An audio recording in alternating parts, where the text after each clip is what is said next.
Hello and welcome back to the final day of Blizzcon here at the Anaheim Convention Center. My name is Cloakin, and we are halfway through our semifinal matches here on the Blizzcon stage. We just saw a dominant MVP Black take a clean sweep series over their opponents. It was an incredible match. They move on to the grand finals, but we have one more semifinal match underway. That is a rematch of last year's grand finals, BlizzCon 2016. It is Korea's Ballistix versus Fnatic. Who's gonna take it? Let's head over to Kalaris in the desk to find out. Always a delight to have you along for this, Cloakin, as we continue down the line. The next best of 5, as Cloakin mentions, Fnatic going up against Ballistix. To my left-hand side, we have Wolf, we have Skimmy, we have Grubby all the way down at the very end there, bringing us all the fantastic analysis. Thank you very much, gentlemen, throughout the entirety of this tournament so far. But now we're getting down to some of the big dogs. We already had, of course, MVP Black looking amazingly strong in our previous series. And Skimmy, you were watching that in the back. How did you see MVP Black in the dominant form that they're in?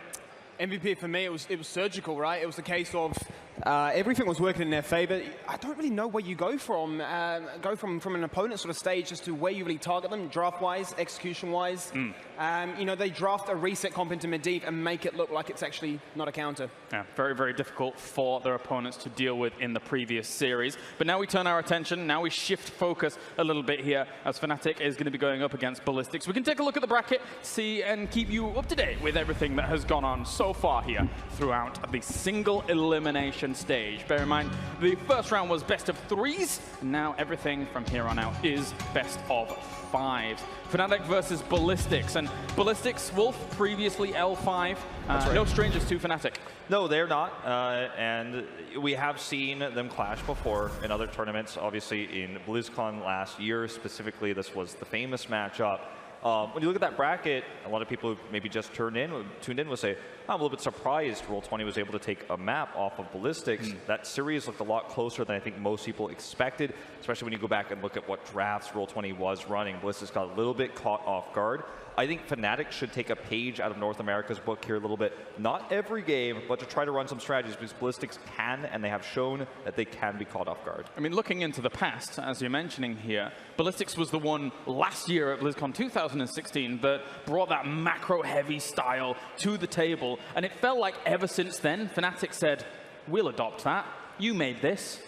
I made this now, it's mine. So it was kind of an assimilation of what they wanted to bring to the table. Yeah, everyone learns from each other, right? And everyone looks at the world champion. We see that there, November 5th, 2016, Ballistix won at that time. And they're, you know, they've had a few different roster shuffles, but you see that guy on the right there, Noblesse, he was their tank player. Now, he is their drafter, he is their coach, so that's a very cool effect. For MVP Black. Yeah, he is the coach of MVP Black now, which is it's a storyline that could actually extend further into this grand finals, as the former tank player now works for the enemy. Right. But I think that what's been really cool about watching this team evolve throughout this year is that Hooligan and SDE have certainly filled their roles nicely. Can we say that Hooligan has lived up to the legacy of Noblesse? I don't think so, not yet. But if they're able to win this finals, I think there's a closer argument. Well, we can keep talking about it in a few moments' time here, as we're almost ready to launch into our best of 5. So without further ado, a rematch from BlizzCon 2016 Grand Finals.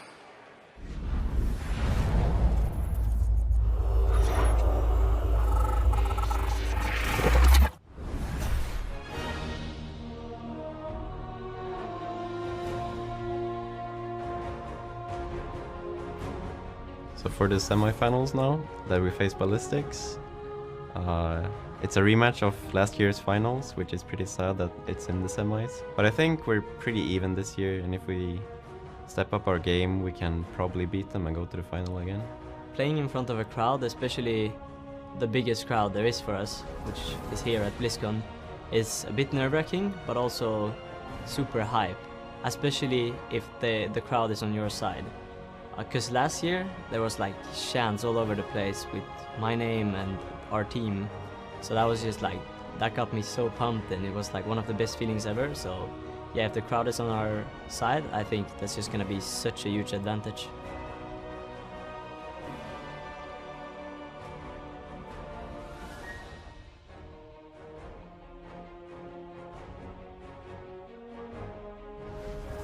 지금 8강에서 롤20를 이기고 4강에 올라가게 됐는데 4강 상대가 푸나틱인데 좀 잘하는 팀이라서 걱정이 되긴 하지만 저번 결승에서 이미 이기고 우승을 해봤기 때문에 다시 이기고 결승으로 가보도록 하겠습니다.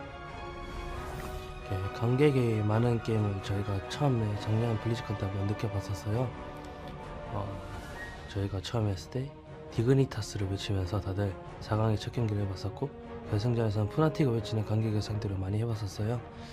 그래서 관객들이 많이 해서 약간씩은 브리핑이 돼요. 그래서 약간 게임에 약간의 영향이 조금씩 끼치고 또 약간 저희가 죽으면 소리를 엄청나게 질러서 약간 긴장도 되게 만들어요. 그래서 아마 그런 게 약간씩 영향이 조금씩 있는 것 같아요, 확실히. 하지만 그런 거 응원을 받는 그 팀 입장에서 많이 도움이 될 것 같아요.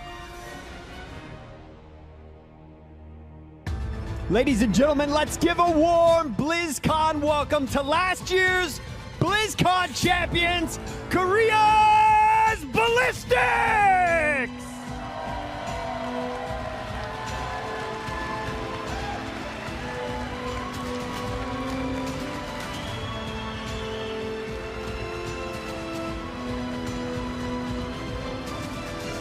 And over in the blue corner, the reigning world champions from the mid-season brawl, the Swedish boy band, it's Fnatic!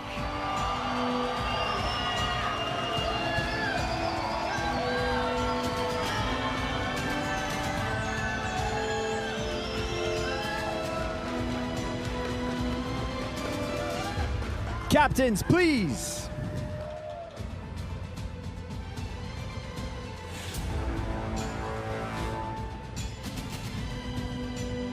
Good luck, gentlemen. Kalaris, let's get this battle underway. Jeez, Kevin, you went ballistic in that intro. Let's get it going. That's right, as this best of 5 is about to commence here. And for a lot of people outside of South Korea, even I should say, wrong Korea.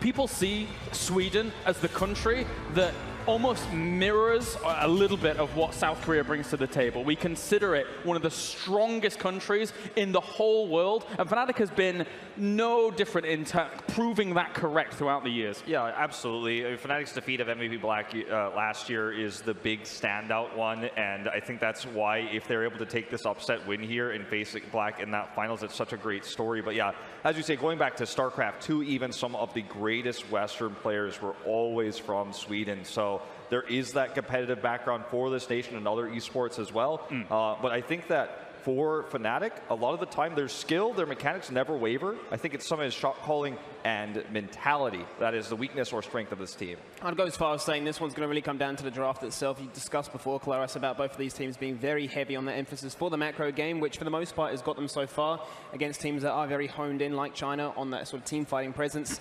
They get punished. So when it comes to this one, I feel like the draft itself, if they've done their research into what sort of pick and win rates we've seen sort of develop from opening week to here, that could be the big sort of turning point, not to mention the actual map bans and the bans for the maps themselves. Yeah, and it definitely can be skimmy. This is a best of 5 now, and there's been one glaring example of Fnatic's consistency in drafting, and it's 7 out of 7 games at this tournament they've banned Tassadar in that first spot. And you know, this seems to be this is fairly it's characteristic for Fnatic and Dignitas to a degree, but it's uncharacteristic in a tournament of these proportions, because this seems like something.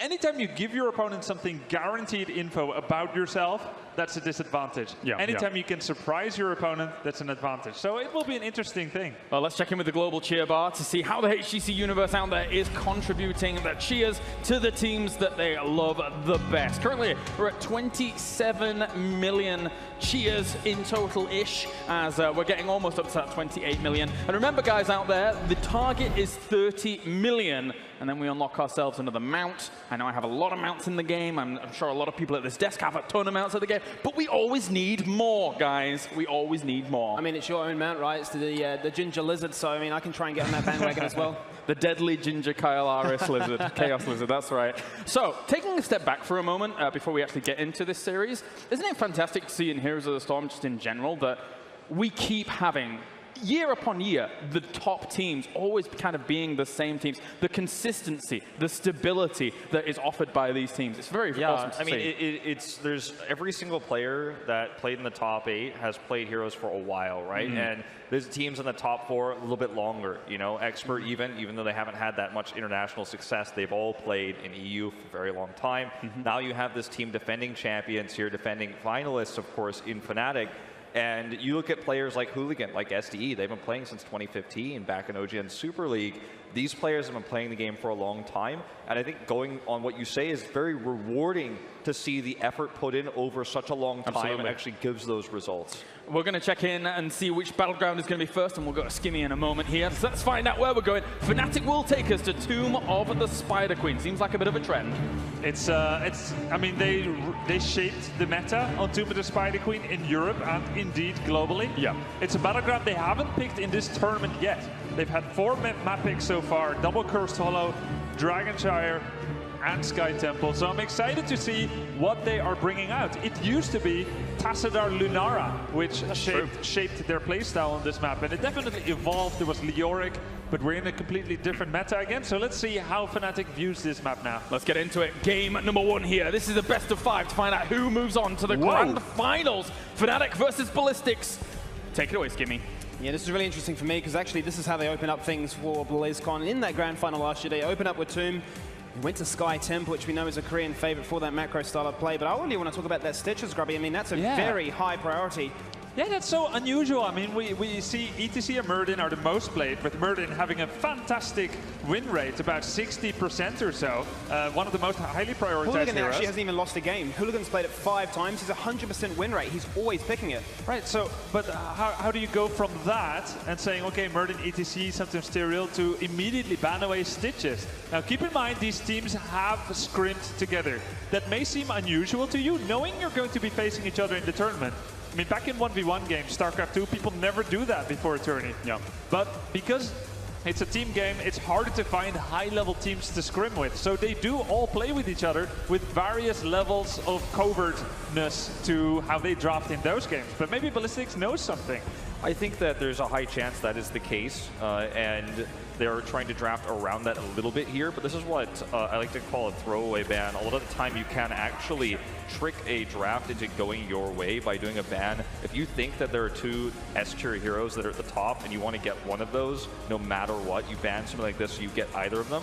In this case, it's going to be the Muradin. Yeah. And it could have been Tassadar, but Fnatic banned away the Tracer instead. This gives them the opportunity to now take Tassadar in a composition that runs well with it. Will they do that? It's left to be seen. But I like this choice of the Tassadar in response to the Stitches because you kind of get one of these heroes no matter what, the Tassadar in this case. Right, plus if Fnatic now drafts Tassadar with the Tassadar pairing hero, then Ballistix can end up banning away ETC in the second phase, and you will not have your warrior yet in that first draft phase as Fnatic. Yeah, I'm just really concerned for this Muradin first because, as I said before, he's always been picked in this first rotation. Ever since the rework, we knew he was going to be strong. It was always a case of how high, I suppose, really is he prioritized by these teams from opening week to now. We're seeing that really climb up from that second rotation into a first pick position. Teams are going to respect this because Hooligan every single day of the week will pick it. It's a generic hero that doesn't really reveal too much at this stage as well. Let's talk about Malfurion. It seems like there's 2 teams among the entire HGC Grand Finals teams that highly prioritize Malfurion. Fnatic and MVP Black, who is now in the Grand Finals. Malfurion's win rate, 8-3. He's doing fantastic. He's the highest win rate hero among anyone that's been played 8 or more times. Seeing him here though with Genji is still unusual. It's very cool. Yeah. It's kind of, I mean, it's kind of good against hard engage with Twilight Dream, good sustain.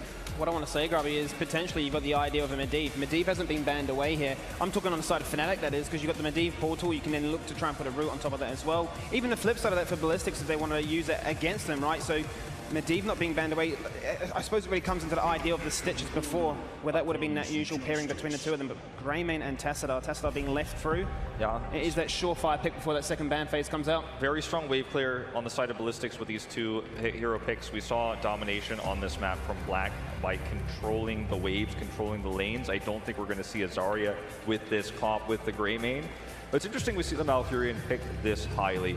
in the past, on release Genji, Malfurion was considered to be the best support by many Korean teams, and he was picked often against Genji. I'm really stretching here as to why Fnatic would pick it this early, but I don't think it would draw a ban. That's, I think, going to be the X factor in this draft, is what pairs with Malfurion here. Stitches is removed, obviously that's some strong synergy that could have been there potentially, but they want this. They know the Ballistix might have banned it, and that's why they picked it this early. And what we're going to find out in the next few picks is what they want to use it with, and I'm very excited to see what that's going to be. So Fnatic is considering a support ban here, as they already have one. For Ballistix, probably the most obvious one would be to ban ETC, as they've banned one and picked one in first rotation. It seems to make sense. You take away that top tier warrior that obviously is very strong on a map like this with short distances between the lanes, can give you a lot of early game kill potential. But I think Ballistix is still scratching their heads a little bit right now, as we do not see this priority of Malfurion in Korea as to what it could be. And it may be, again, that scrim sort of thing you were talking about going into opening week where they were training with Fnatic, saying we've seen this Malfurion before. Let's try to figure out, let's try to crack the code here. That's what Fnatic is doing. The ETC ban feels so obvious that you're reluctant to lock it in this moment. Exactly. I mean, if I was to think outside the box here, potentially Ballistix, considering the idea of a Kerosene ban, it's a way of diving into that backline with the Genji, looking to try and secure that kill. You've got that double support. But then, speaking about that, we've seen a lot of single support, especially from these two teams this tournament. Brightwing is also another strong ban here. Obviously, you're worried about the potential Genji bombs, boss control that offers. But I don't think Ballistix is going to go down that route. This is just going to be the safe ETC ban. Looks like they thought about a lot of other potential pairings with this Malfurion that maybe they've seen before in scrims, and then ruled them out at the end of the day, took the ban that's safest, because I think this ban shows they can't quite know yet what Fnatic's next move is. Yeah, exactly. Consider, by the way, the support style of Malfurion. Sustain heals, good anti-dive with Twilight Dream. What's good against it is ranged burst. Malfurion doesn't deal well with burst, but if you get too close and you have a 5 melee team, as we kind of saw before with the Kerrigan comp from Temperstorm, you're in trouble as well. So ranged burst is good. Greymane is there, Li Ming is still an option, and displacement can work pretty well as well, like Stitch's hook, you know, he's not available, but... These are the sort of things I'm starting to consider right now, because you've got the Genji here, you've got the route to pursue, the reset as you discussed. I was going to wonder how they look to try and protect, because obviously with Malfurion you've got that slow hot heal. You want that burst initial heal, so that could have come from Uther, could have come from a sanctification by Tyrael, could have come from the Medivh as well, but Inubrak promotes this idea of diving into that backline, giving somebody for Genji to get amongst it with. I mean, they've been one of the more prevalent teams with Inubrak at this tournament, which is kind of surprising, because it's almost drawing from the past where they had their most success. Inubrak Uther was all the rage. Yeah. Then his cocoon distance got nerfed, and you know, the meta changed to double warrior, double support. Suddenly Inubrak lacks the sustain. But if we look at the win rates, solo support is around 63% win rate, double support 47. So as much as we expect the double support meta, solo is doing okay, and Inubrak does fine. Forget also not, Fnatic used Inubrak with Locust Swarm yesterday. Yeah. 2 warriors, 2 damage heroics, and you kind of bring up that damage up to scratch. That's exactly what I was thinking here, and you can do a lot with that on this map in terms of aggression as well. So maybe the Malfurion roots are just simply going to be helping them secure those early game kills. They have Uther for the stuns to come through.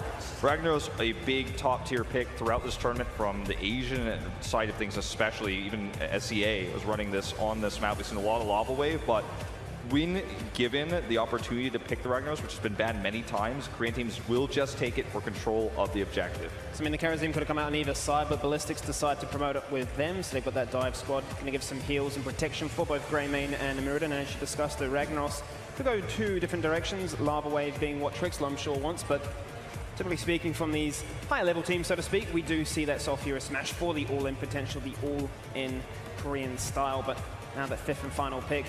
Ballistix has a fairly generic draft of defense. Tassadar, Ragnaros breathes defense. Fnatic much more aggressive. And they now have to make a choice. A second warrior with a high damage output, Arthas Dahaka, or maybe even more range. Falstad stands to mind as one of Quacknix's favorites still out there. I wonder if Leoric finds a place in this draft too. They need wave clear. Whoa! This is risky, especially given the Tassadar on the other side. One thing I feel like Fnatic really, really lacks compared to Ballistix, who has Tassadar and Greymane and Ragnaros even, is that wave clear. And we've seen these Korean teams push waves, especially on this map, control the turn-ins, force those fights because the teams that are facing them, well, you're here for the right thing. But these teams that have been forced to fight these defensive Korean setup comps that have better wave clear have really been struggling.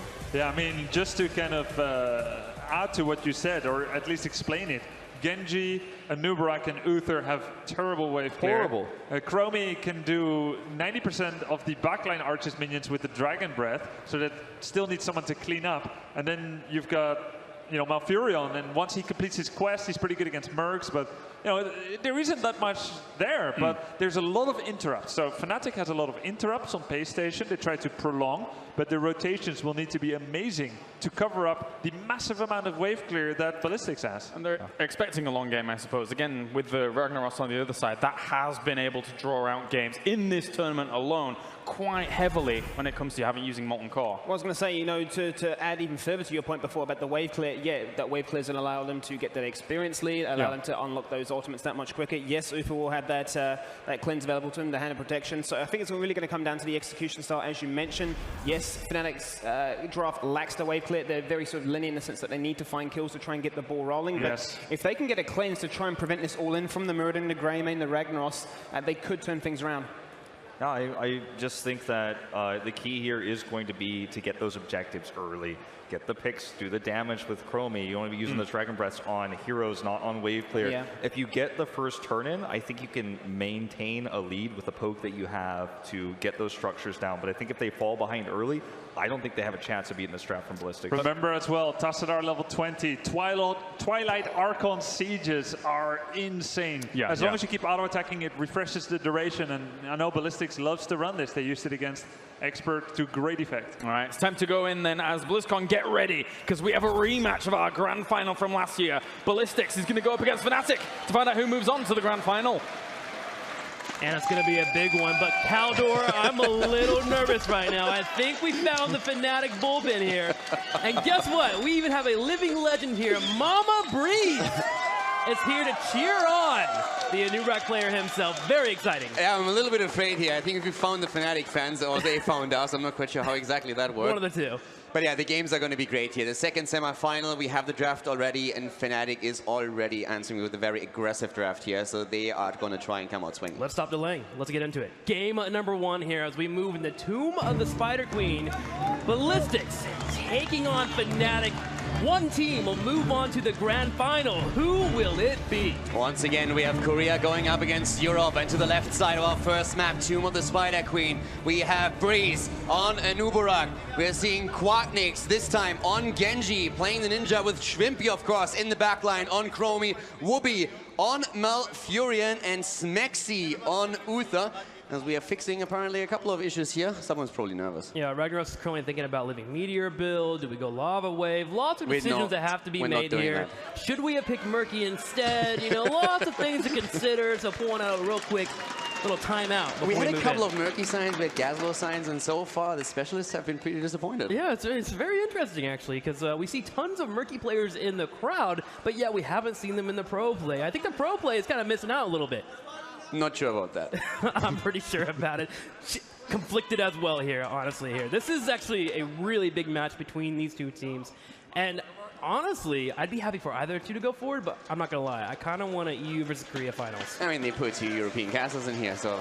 You're going to have a little ice. But the thing is really what I want to highlight while we have this little opportunity is how close these teams actually are. Our analyst has talked a bit about how they scrimmed against each other. And of course, with so many teams here, you take the opportunity to play against the strong teams out of different regions. But these guys have been bantering around for like a week. Like, they hang out every single evening, and there's of course a lot of sense of competition here, but at the same time, everybody is on really good terms, hanging out in the evenings and getting some foods and drinks together. So yeah, these guys are ready to play, but at the same time, it's a friendly competition as we have all the way to the left. Ladies and gentlemen, Team Fnatic!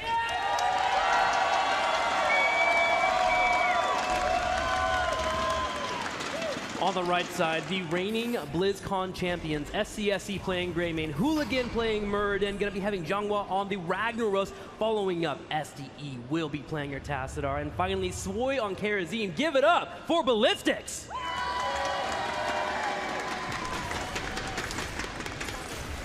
One Korean team already made it to the final, and Ballistix is going to try to do the same thing and make it an all-Korean grand final here at BlizzCon. Very scary draft from them as well. Once again, we have Ragnaros in play here, and a lot of one-shot potentially, especially after level 10. But so far, it's Fnatic with the aggression. They want to go in for the kill. Quacknix tries to confirm it, but he can't drop Ragnaros. Barely getting away. There is the Ragnaros, but Fnatic bringing the fight to Ballistix, and you're going to expect it too, especially with this composition. A Nubrak and Genji should be setting up that Chromie for these kills, and Ballistix, knowing that, saved him just barely. Now, we have seen a couple of different builds here, the tournament in particular on Genji, but right now we have Quacknix still going back to the E build, to the Swift Strike build that we have seen so much in the Western scene. At the same time, also, of course, Malfurion starting to work on his double here as well, the Moonburn, trying to complete that quest and add that wave clear that they really need.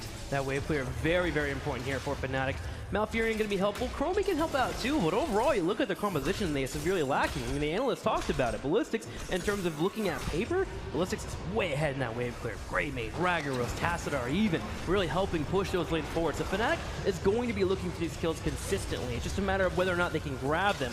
Even so far, they put their damage on Hooligan. Muradin's hard to kill in the early game. They want to make aggressive rotations happen, and so far they're doing a good job with it. Especially Genji, of course, being highly mobile here between the lanes. And he is attempting to help out at that bot lane continuously to put pressure onto Karazim. It's a 2-for-2 for now as Mexi and Quacknix go up against Swoy and Zhonghua. Yeah, this has actually become quite common in this tournament and a couple weeks beforehand too. Putting two on that bottom side, usually a support to help out with that solo laner, and Ragnaros should be just safe there with that Karazim. But it's mostly coming down to Hooligan. How will he stop the ganks that are coming their way? But also, can he find a moment to maybe pounce on that Chromie?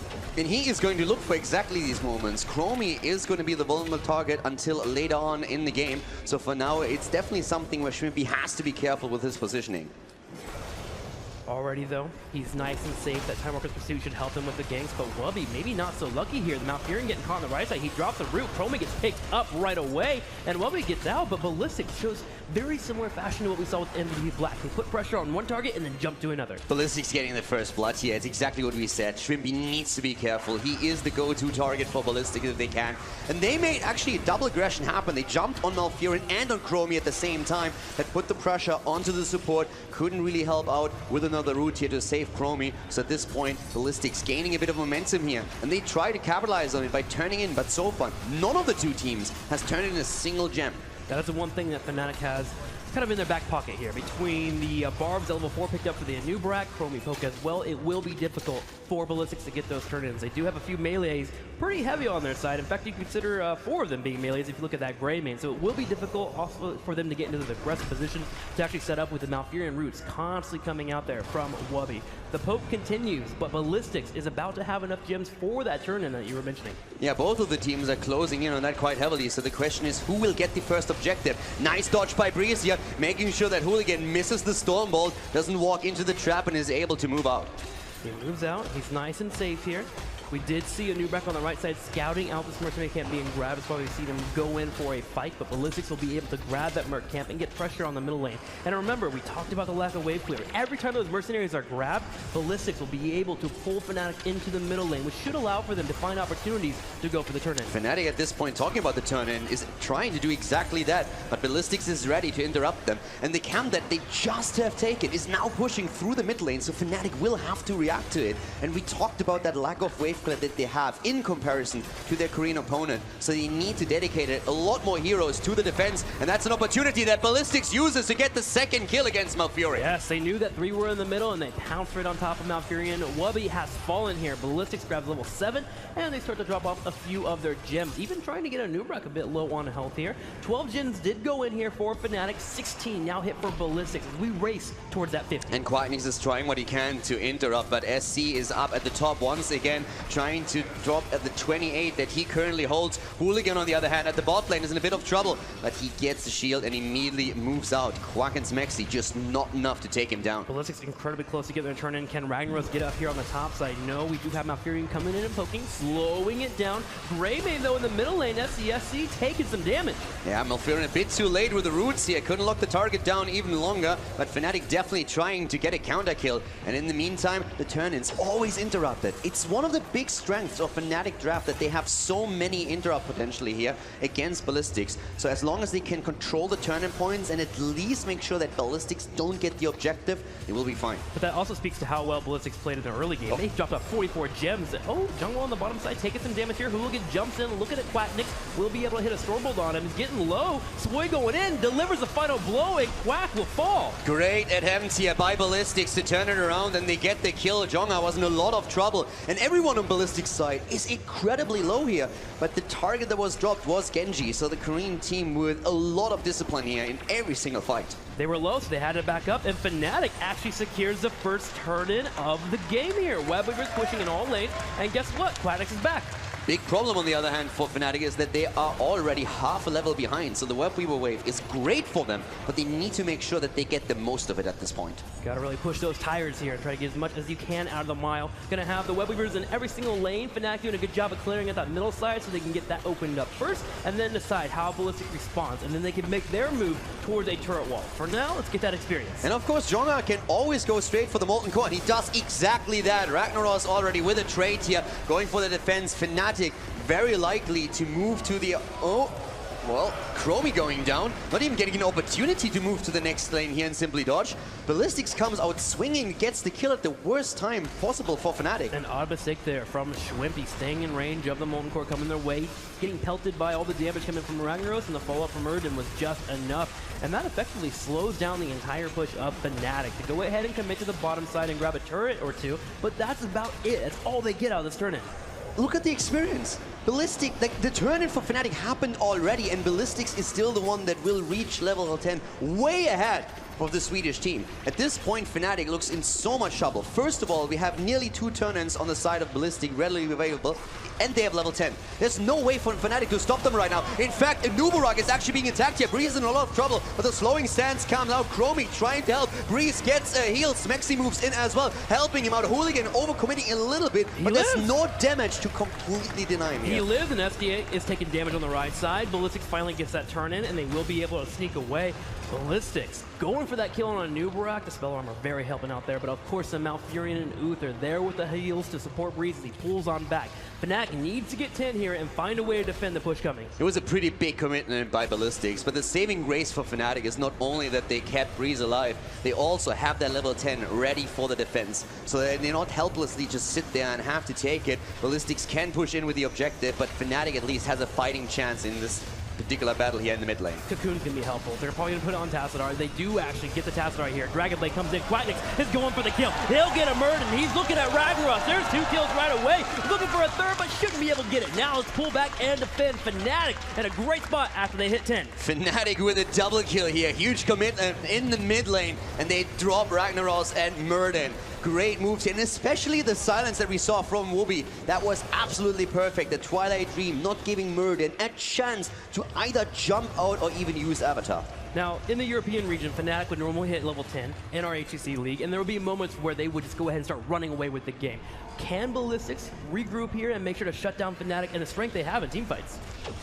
Ballistix has to try that. The one thing that really worries me for them a bit is now Chromie has finally access to her level 13 talent timeout. And that is making her a lot safer. With a double support, all you have to do if you're getting ganked is buy some time for the supports to finally reach you. And then Smexy will be ready with a Divine Shield. But once again, Fnatic gets caught. It's again Quacknix who dies on Genji. Quack on the bottom side, playing with fire there, gets caught there as Ballistix takes him out. So Fierce Smash will be utilized, but Genji will be back in about 13 seconds. Should be helpful for the team. Fnatic is actually in the lead in terms of gems here, 52 to the 41 of Ballistix. Can they delay long enough here for Quack to get back?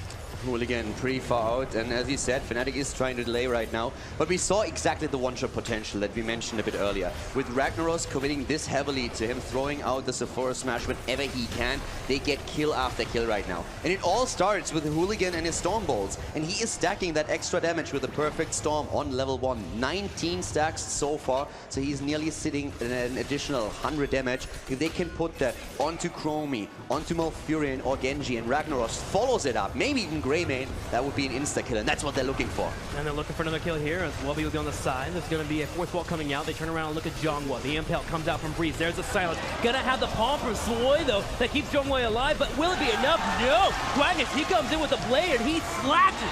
Quagnix goes in, but Nubarak dies. Breeze is down, and now Quack in a bit of trouble, but they get the kill! Muradin dies, and now it's SCSC who is in trouble. Swoy is starting to move in, has the dash ready, the cooldown is there, but can Shrimpy drop him? Not yet, doesn't get the hit. Quack still following it up and trying to drop Karazim, but he's not successful as Karazim is able to walk straight to the fountain, heal up, and retreat to the recovery of the fort. Yeah, Quack was trying to reach Swoy, trying to jump over on that Karazim down to his teammate, but he didn't do so, missing out on that shotgun burst.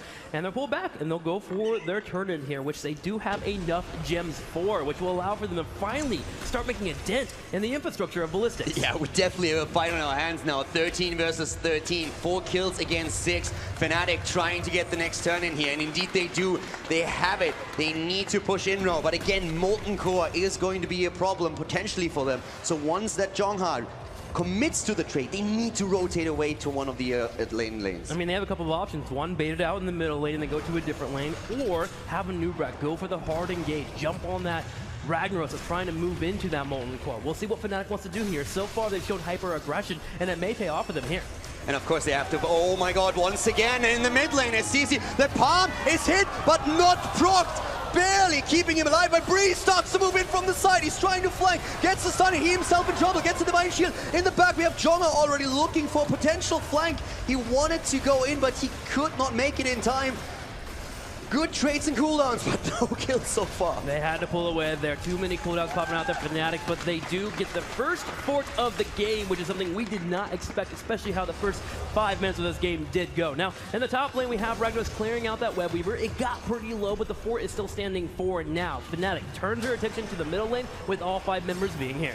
Hooligan is the one to watch out for. He's going to initiate with the stun, and he completes his quest talent 12 minutes in as well. But Fnatic busy in the mid lane. Here comes Ragnaros with the Molten Core, but Fnatic is already on the way back. Here comes Hooligan, missing the Stormbolt. Already tower being used, they're all moving away. Ballistix, they can't get the fight they want. Fnatic can turn this around if they want to. They look at Hooligan, they put some damage there, but Ballistic fails on the engage they want. The Molten Core a second too late there. Also the timeout coming out just to buy Chromie enough time to get the heals. They actually burn the 2-minute cooldown and they don't get a lot of it. And as you said, Fnatic tapping the well and immediately just turning around and saying, hey, if you still want to fight, we're here, we'll take that. But especially as Muradin was already low, Ballistix had to disengage. But that was definitely not what they envisioned when they were starting to engage into the battle. Well, Ballistix, good news for them if they want to go ahead and get into this game here. They have the gems available on the bottom side, 81 available for them if they can go for a turn-in.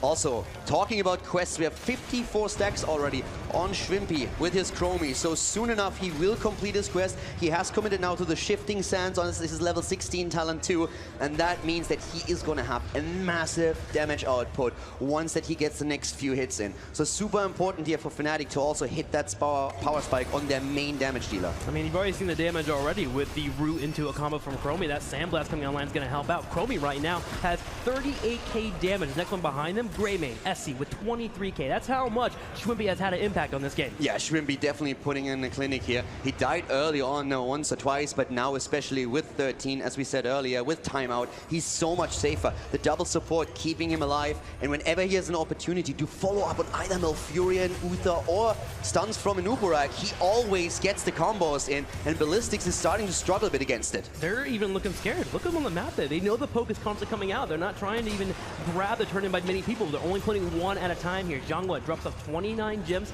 of the 81 that was available for the team. Ballistix continues to skirt around the outside. Fnatic threatening and engage at any point. Breeze has a cocoon available and ready. Tenacious Roots now on level 16 for Whoopi on Malfurion, making sure that he can set up Shrimp even more. They go in, they collapse onto Jonga. Here comes the Dragon Blade once again. They want to get the kill against Ragnaros, but so far he's still alive. They finally drop him once again. Whoopi with a Twilight Dream, and now they go for Malfurion. The time trap connects, but look at Swo. He's so low. Everybody dead and dying on Ballistix side, but it's Anubara who dies first. Muradin follows. Karazim trying to escape on the right side. Quadix wants to get more here. Wubby absolutely killing in that team fight though with a Twilight Dream and the Ice Block, stopping Sulfur Smash from coming out. 2-for-1 trade in favor of Fnatic. The fight for the gems here the entire time. A trade in tanks, but Ragnaros died as well. Ballistix actually with great recovery here in the fight as it started, especially with Swoy using Cleansing Touch, his level 16 talent, and the synergy with the Blinding Speed on level 7 to make sure that Ragnaros gets out of the position. But by that time, we already had the Dragon Blade in full function here as Genji just sliced through the entire setup of Ballistix and confirmed the kills. That Cleansing Touch is imperative though. Good adaptation here for the Karazim, making sure that if Fnatic goes to that full-on combo, they can at least try to save a target. Big play there for Ballistix, but the palm was a bit too early. We talked so much about how Malfurion committed to the Tenacious Roots on level 16, how Uther, of course, has now, with the 16 and Benediction, the double stun, all the setups for Chromie in particular, and Cleansing Touch is going to be a huge game changer here. So Swoy is the one to watch out for as he's trying to keep his teammates safe. All right, Ballistix, they do get the turn in here on the top side, so they'll have Webweavers pushing in. Fnatic is setting up for defense. They even put Wubby on the bottom side to grab the Giants, who will mitigate that bottom lane. This allows them to focus on the middle side and the top. And also, with them only having to focus on two sides, they can go for an engage if they need to. Yeah, one of the important things to note is also that every time Fnatic pushes in with an objective, now that we have, even for Tassadar on 16, the Psionic Echo, they have so much wave clear between Greymane, Tassadar with the completed quest, Ragnaros, Molten Core, that it's very hard for Fnatic to gain value out of their own web weavers. But now it's Ballistix who are trying to at least drop some of the forts that we see here in the mid, the top, and the bot lane. Fnatic has identified that Greymane's in the bottom lane. They're putting some pressure on Hooligan here on the front side. Jungwoo made the target, but Quadnix sidesteps, also gets a Divine Shield from the Sulfurious Smash. This means Ballistix' main aggressive play has been taken away. Great reaction here by Quadnix, but at the same time, Smexy also on point. In hindsight, you didn't need both here, but of course, Uther wants to be super safe. If that kill happens, then Ballistix has too much momentum for Fnatic to stop it until the hero is back. So they are playing it safe here, but Ballistix are starting to claim a lead in experience. Yes, they're opening the map themselves here. The bottom four has been taken away. They're already looking at the middle. This should be an easy pickup if Fnatic sends anyone down that bottom lane to defend. And they have sent somebody down there. Malfurion defends the bottom lane as best he can. Ballistix starting to find their own footing in this game. And that last skirmish, 2 cooldowns were burned, so for a Smash and also the Divine Shield. And Divine Shield is absolutely crucial for Fnatic's composition. Every single time they engage with Genji and use the Dragon Blade, they want to have Uther ready with the Divine Shield. And of course also these flanks that we have seen from Malfurion with the Twilight Dream, making sure that the hero like Murden, for example, can't pop his avatar to save himself. And the palm, another big tool that you're trying to shut out. Here comes Hooligan with Engage, the stuns are in. Good damage with the cocktail from Ballistix, but Fnatic, at least for now, holds. Yep, Fnatic making a decision right now, either to force a fight or go for the turn before they get too close to level 20. That is Ballistix, because they are at 19 and almost a quarter in experience. The sieging damage from Chromie continues to climb up and up as she is landing these Sandblasts. Turn-in does go in, but we need 6 more gems here for Fnatic. Yeah, 6 more gems for Fnatic, but we also have Ballistix with the right amount here. So if they can turn in, they can snowball this a bit. And they are the ones who will hit the Storm Talents a bit faster if Fnatic doesn't get the turn in first. You were talking about that Echo and how annoying it can be for wave clear, but it's also annoying when you're trying to go for a turn-in. Eventually, though, Fnatic does prevail. They'll be able to grab the turn-in here, and they're having the Webweavers push forward. They have half a level to play with here before Ballistix hits that ever so important level 20. We're away for Fnatic, and as he said, the Storm Talents are going to be crucial. But the fort at the top lane is incredibly low, and that's going to be a big chunk of experience in the hands of Fnatic if they can drop it early. They might want to split a bit and soak several lanes here, but we should see the level 20 come online from both teams at roughly the same time. Splitting, though, is so scary. They have to be careful. Genji will be the one to go to the bottom lane. He has the most ability for this team. Malfurion plays safe and pokes in the top lane to soak that experience as well. Fnatic knows they want to be even footing when they move into that 20 against Ballistix, and they are playing this slowly plus surely. But the problem is the Webweavers are being wasted. They get the top experience though. Both of the teams roughly at 20. All the lanes pushed in. Fnatic trying to move down to the bot lane. 20 has hit for both teams right now. And that's of course another big game changer here. As we see Fnatic pushing in. Ballistix trying to defend. Webweaver's at the top lane. Also pressuring. Ragnaros looking for potential flank even. Keep in mind, he can always sneak behind the team. This is why Breeze is waiting there. Waiting at the fort that got destroyed earlier at the bot lane. Because he does not want Ragnaros to cut off the path of retreat. I have to wonder if Shrimpy is psychic right now. He is hitting every single shot here with the Dragon's Eyes, doing it blindly here, working on the turrets as well, sieging on Ballistix as much as he can here. The Webweaver finally does get cleaned up, and Ballistix can breathe a sigh of relief here as they wait up and try to scout out their opponents. Shrimpy has completed his level 1, and his damage output is insane. Here comes the cleanse though. Nice timeout dodging. So much damage he has. They're trying to go for it, but at the same time, Breeze is in trouble. And once again, we see Muradin following it up in the direction. It's in there. Saves him. They get the stun in. There's carnage everywhere. Spells flying left, right, and center. Hooligan once again on the chase. The Stormbolt hits, and it hits hard. And Shrimpy will fall at the same time. So wait for the guy on the right side. He'll get slashed here. He's going to silence. Is it enough? It is enough. Quagnix is trying to pop off right now as he tries to hit targets, but Muradin is fine here. Smexy left by himself will stun to save his teammate here, be able to provide heals on the side. But Breeze, Malfurion, and Genji, they need to get out. Redemption is still in play, and they want to kill Uther once again, and they very likely will do that. He's trying to buy a little bit more time for his team. Smexy on the run right now, but Ragnaros is being attacked to the left as we see Fnatic sharking around, seeing if they maybe can turn this around. It's gonna get out. He shouldn't, Does he have a stun? And Muradin, Hooligan! He's coming in. Finally, he will fall here, but he's bought some time here. Chromie will be up in 20 seconds. Keeps are still up. Fnatic, they just need to chill out. They are fine for now, but Ballistix, they find kills and they continue to run forward. What a game here What already. a game. They are starting this best of 5 series off with a bang on Tomb of the Spider Queen. And Ballistix now, with the momentum they have, they are moving towards the boss. Karazim still down for a few more seconds, but Fnatic very reluctant to engage into a big battle at this point. They don't want to stagger deaths even more, and with them still holding the top fort, they seem to be absolutely willing to give this one up. Well, the boss will be grabbed here. Fnatic even scouted out the Time Walker's pursuit. They are aware the boss will be coming, so they have set up as well as they can to push the middle and the bottom by grabbing the mercenary camp. So Giants and Knights will be pushing for Fnatic, but Ballistix, they have another turn-in available to them, and this will be deadly if they're able to push and find a kill. This is definitely going to be a bit rough to defend, and Fnatic knows that as well. Especially if we once again see Ragnaros getting into a good position to use the Molten Core. That could be a massive, massive problem here for the Swedish team. Submerge being used on 20 for Ragnaros. Here comes the boss. The Webweaver's on the way soon, but Fnatic has taken a cap at the bot lane. That's going to at least defend it, maybe even pushing it in a bit, but they need to make sure that up here at the top they don't lose too much. Yes, Fnatic has bought themselves time, but is it enough? Can they defend this top lane? The Webweaver will be coming after this boss. Is still at a little under half health. Quagnix goes in. They go straight for the Ragnaros. The Impale will connect.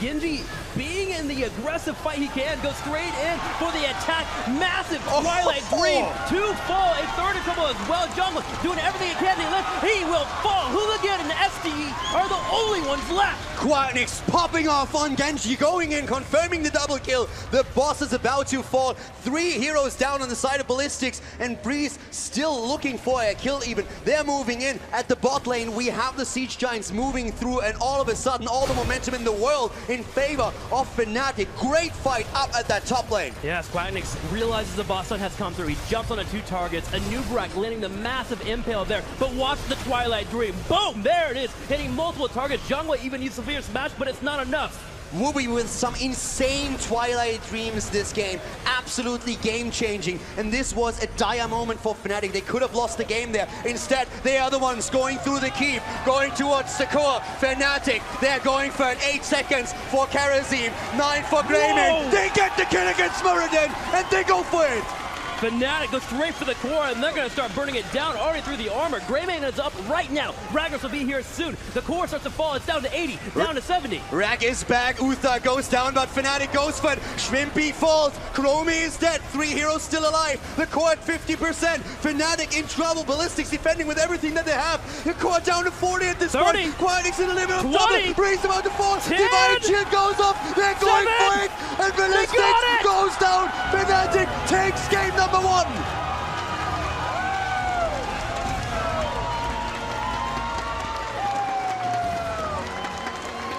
an impressive start between these two teams in this best-of-5 series.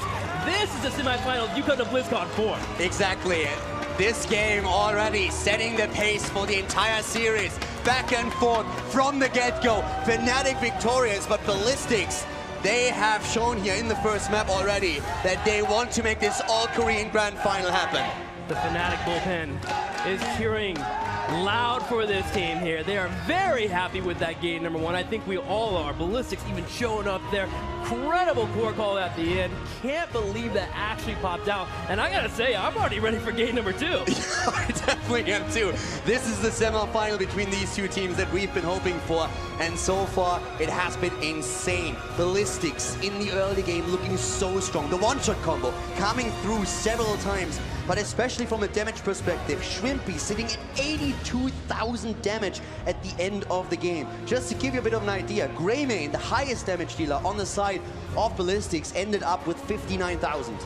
Well, you probably heard enough from us. Let's go to our analysts and get ready for the next game. Setting a blistering pace to start this semi-final out. Oh my god, what a game. In fact, to be honest with you, the best game that we have seen all tournament thus far, Grubby. Yeah, because it was so high level on either side from both Fnatic and Ballistix, so much back and forth, and then to end it with such a Kalaris core. Oh, no. It did die, it's fine. That's true, but I mean, it was very close. You know, Greymane and Ragnaros are coming back, and I'm like, wait a minute, we're putting our headsets back on, and I'm not sure that game is done yet. It was very close. Very close. Redemption, I think, being the saving grace for them there, having those extra heals, then the Divine Shield that actually ended up keeping Genji alive. Korea's lack of play against Chromie, I think, is one of the big reasons why they struggled so much. And Chromie's stasis there, her ability to kind of keep herself alive, we almost never see that picked in Korea. And I think the timings of a lot of those fights were ruined because of it. Skimmy? I was just going to say, we always talk about Fnatic being one of those teams that really come online after level 10, and you could see there, I mean, it was a case of, yeah, the wave clear kind of sucked, but the execution was the big factor. The execution was there, right? So you hit level 10. Wobby, for me, had to be the highlight with the Twilight Dreams, always finding incredible value, whether that be denying crucial ultimates to go off, allowing him to get those kills, but no, they hit that execution phase, which we've said teams need to do. It's a lot harder to achieve, but they made it work. Grubby, you noticed some interesting interactions in that game, actually. Yeah, actually, Wolf, you kind of alluded to it. I have a replay, which we'll jump into in just 1 second. Let's go right away. Look, as we pause it here for a second, Shrimpy right here on the Chromie, and then you've got Jonga here on the Ragnaros. The cool thing about this is Chromie actually turns out to be a bit of a cool pocket pick against Ragnaros. Now, Ragnaros is an excellent defender. Look, he's gonna go for the Molten Core, and Chromie, Shrimpy, is actually looking at that. One cool thing that not everyone may know is that Molten Core still counts as a hero. That means that Chromie's Sand Blast gets extra stacks. That means that he can damage it with all of his spells. And that's actually what Shrimpy's looking out for here. And we've seen a lot of amazing fights, but this was just a small little thing I wanted to show as we roll it forward. And Jongha goes into that Molten Core, and this push will be a heck of a lot stronger if he can land those hits. But look at this, Hooligan knows he's blocking those on purpose. If Shrimpy was able to hit those shots, it reduces the duration of Molten Core, strengthening the push. Now, Ragnaros is gunning back for Chromie, for Shrimpy there, and Hooligan with the confirmed kill there. This was just a really cool thing. A way that you might not immediately consider to strengthen a push is just by taking out Molten Core faster, and only Chromie can really do that. And in the end, Fnatic is able to take game number 1 here in this best-of-5 series, the last non-Korean team in the tournament. We're going to hear a word from our sponsors, and when we return, it's game number 2. The 2017 Heroes Global Championship Finals are brought to you in part by Republic of Gamers, Intel, T-Mobile, and NVIDIA. Welcome back to the HGC Global Finals here as we continue things down the line. We are now about to find out our next battleground here as Fnatic leads 1-0 at the moment against Ballistix. The next map will be Infernal Shrines as Fnatic takes us there.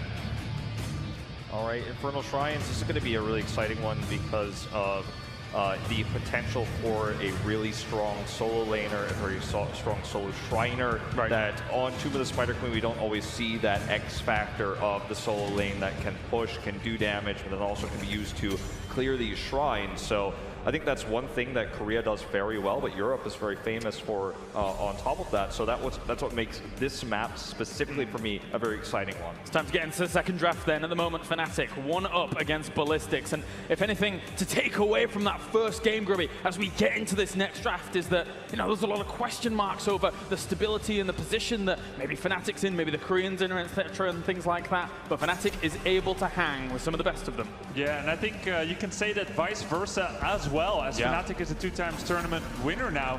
They can both hang with each other. It was incredibly close. Closer than any bracket phase game that we've seen so far. Sticking with us, Mirrodin, though, once again, like I said before, this is their highlight pick.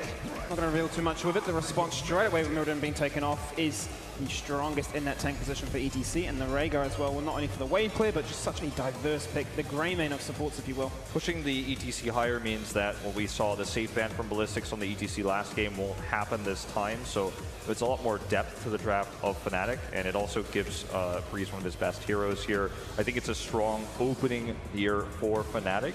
And this is a situation now where Ballistix has to show their colors a little bit more. Tastar is removed this time, so they won't be able to just lock in that TAS here. So where do they take us? They still draft into the gray main. Rhaegar is removed. This puts Ballistix a little bit out of their comfort zone because Fnatic has just simply taken those top tier heroes, and Korea likes to draft them safely, and 2 are removed. I'm still so interested about this Stitches ban, Grubby. Like, we saw it game number 1. It's coming out again game number 2. This is obviously something that's happened in scrims, because it's not something that we've seen very commonly come out, these two teams. But you talk about execution last game. The response from Ballistix is we're going to play the Genji for combination this time around ourselves. Now, we have seen, of course, Breeze with Stitches in this tournament. He looked fantastic. Also, how could we forget about Wooby's Stitches? 2 of these players on Fnatic are so phenomenal with it. So it's not like it's weird in that sense. It's just that we've barely seen the hero in this tournament in general. It was played once on this map by Fnatic. I believe it was actually in opening week. But beyond that, it's just been pretty, it's been absent from this tournament. Now, we're seeing the Dahaka highlight here. Talked about pushing power on this map. You're going to need more than just Divine Shield, Dragon Blades to win this map. This is a strong tool that can now be removed in terms of top lane pressure by Jungha. So this is a target towards Jungha in the top lane. I feel like Ballistix wants to run this, and they're going to remove it. So where we go from here for Ballistix is going to be quite interesting. It also might lead us to see a strong top lane pick here for Fnatic, like a Sonya, for example, or a Malthael in next rotation. And another thing about the Dahaka, he's like a cheater in terms of positioning. He can come from any brush. So if you focus on ETC as a defensive hero to face melt away the enemy, then Dahaka can come from any side, so your backline is exposed.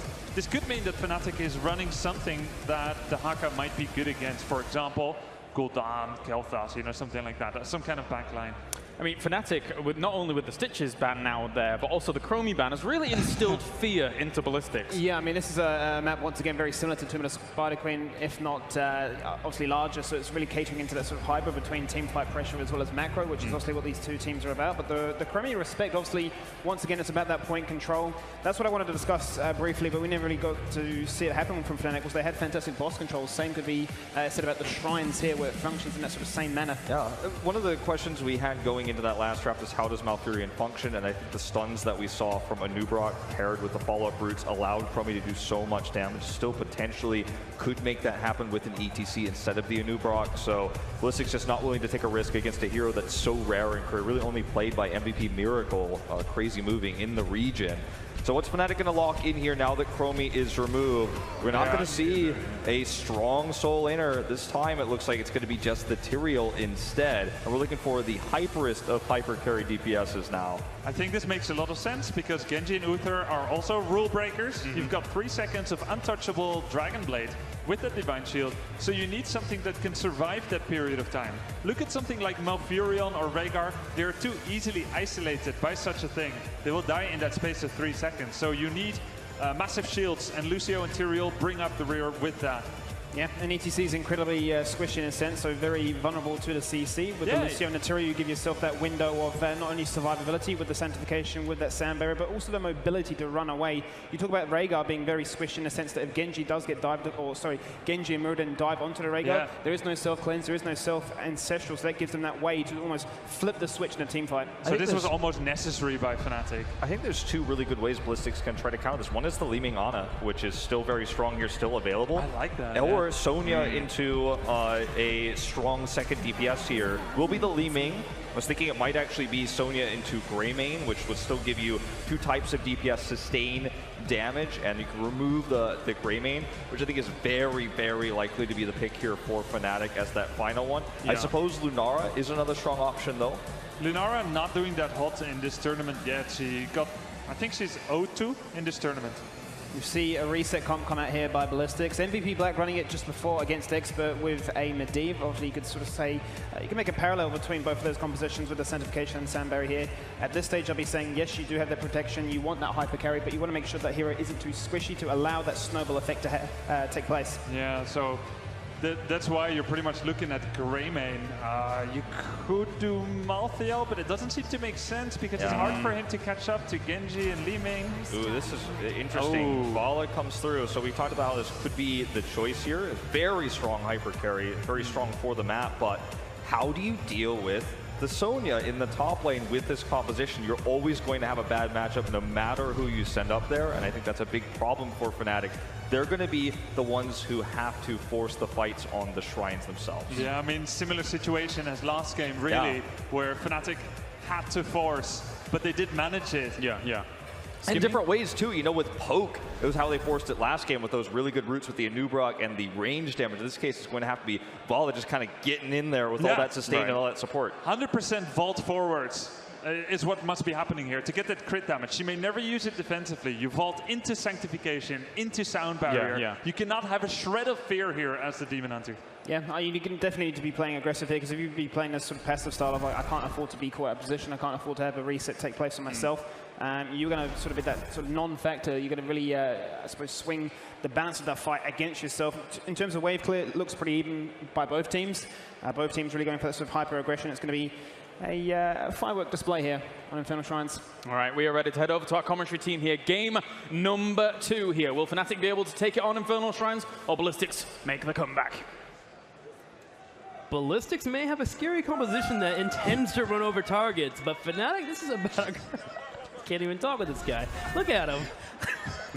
We have a dancing Murky behind you us. You take it over, man. I'm just going to enjoy it. That's what I'm going to do. I mean, look at the comp that we're actually having for them here. It feels like a Protect Quacknix composition. He didn't play that bad in the last game, I feel. This is definitely a Protect Quacknix here. Vala going to be very, very aggressive. Prog Rock definitely going to be picked up here for ETC. You know what? Let's go ahead and move into it. Game number 2, Infernal Shrines, as the rematch continues here as we watch Ballistix take on Fnatic. The first game was actually, it was absolutely insane. It was everything you want from the first game of a best of 5, and we are heading into map number 2, Infernal Shrines. At the front line for the Swedes, it's Breeze on ETC, Quacknix on the hyper carry with Vala, Shrimpy on the first support, playing Rhaegar here. Wooby finds himself on Tyrael, and of course, Smexy himself on Lucio. Ladies and gentlemen, give it up for Fnatic!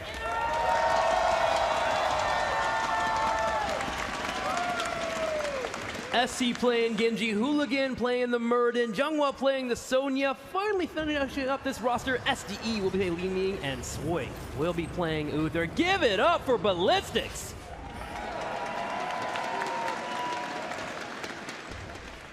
We definitely have once again a situation where the Korean team is heavily banking on resets. We saw it from MVP Black earlier. They have the combo with Genji, with Li Ming. Every single kill will contribute to team fight momentum, and that's what they're trying to build up.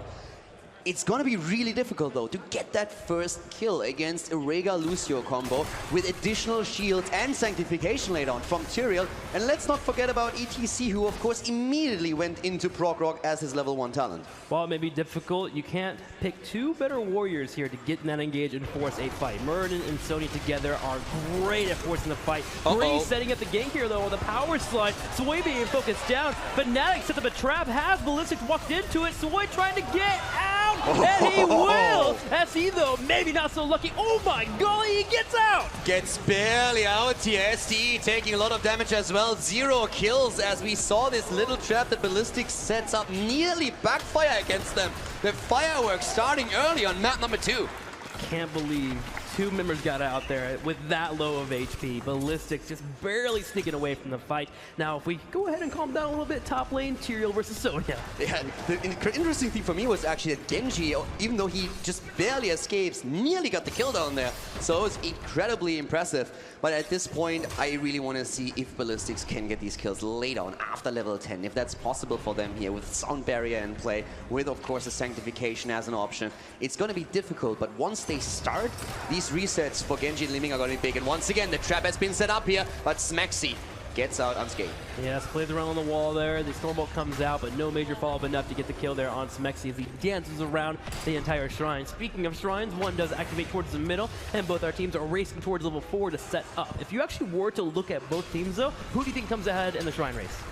In the Shrine race, I think it comes all down to the position. Once Fnatic establishes themselves on the Shrine, it's going to be a bit rough to push into it with all the defensive tools that they have here. But we have Sonya, of course, and that can be a huge game changer when you go for the race.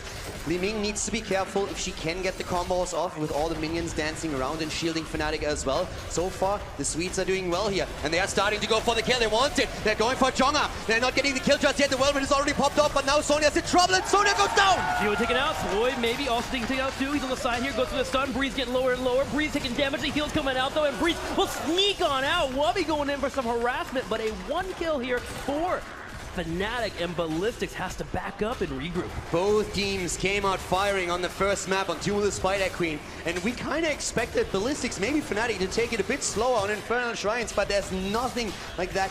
They go in from the get-go, and there's fight after fight, and only aggression as both teams still butt heads here.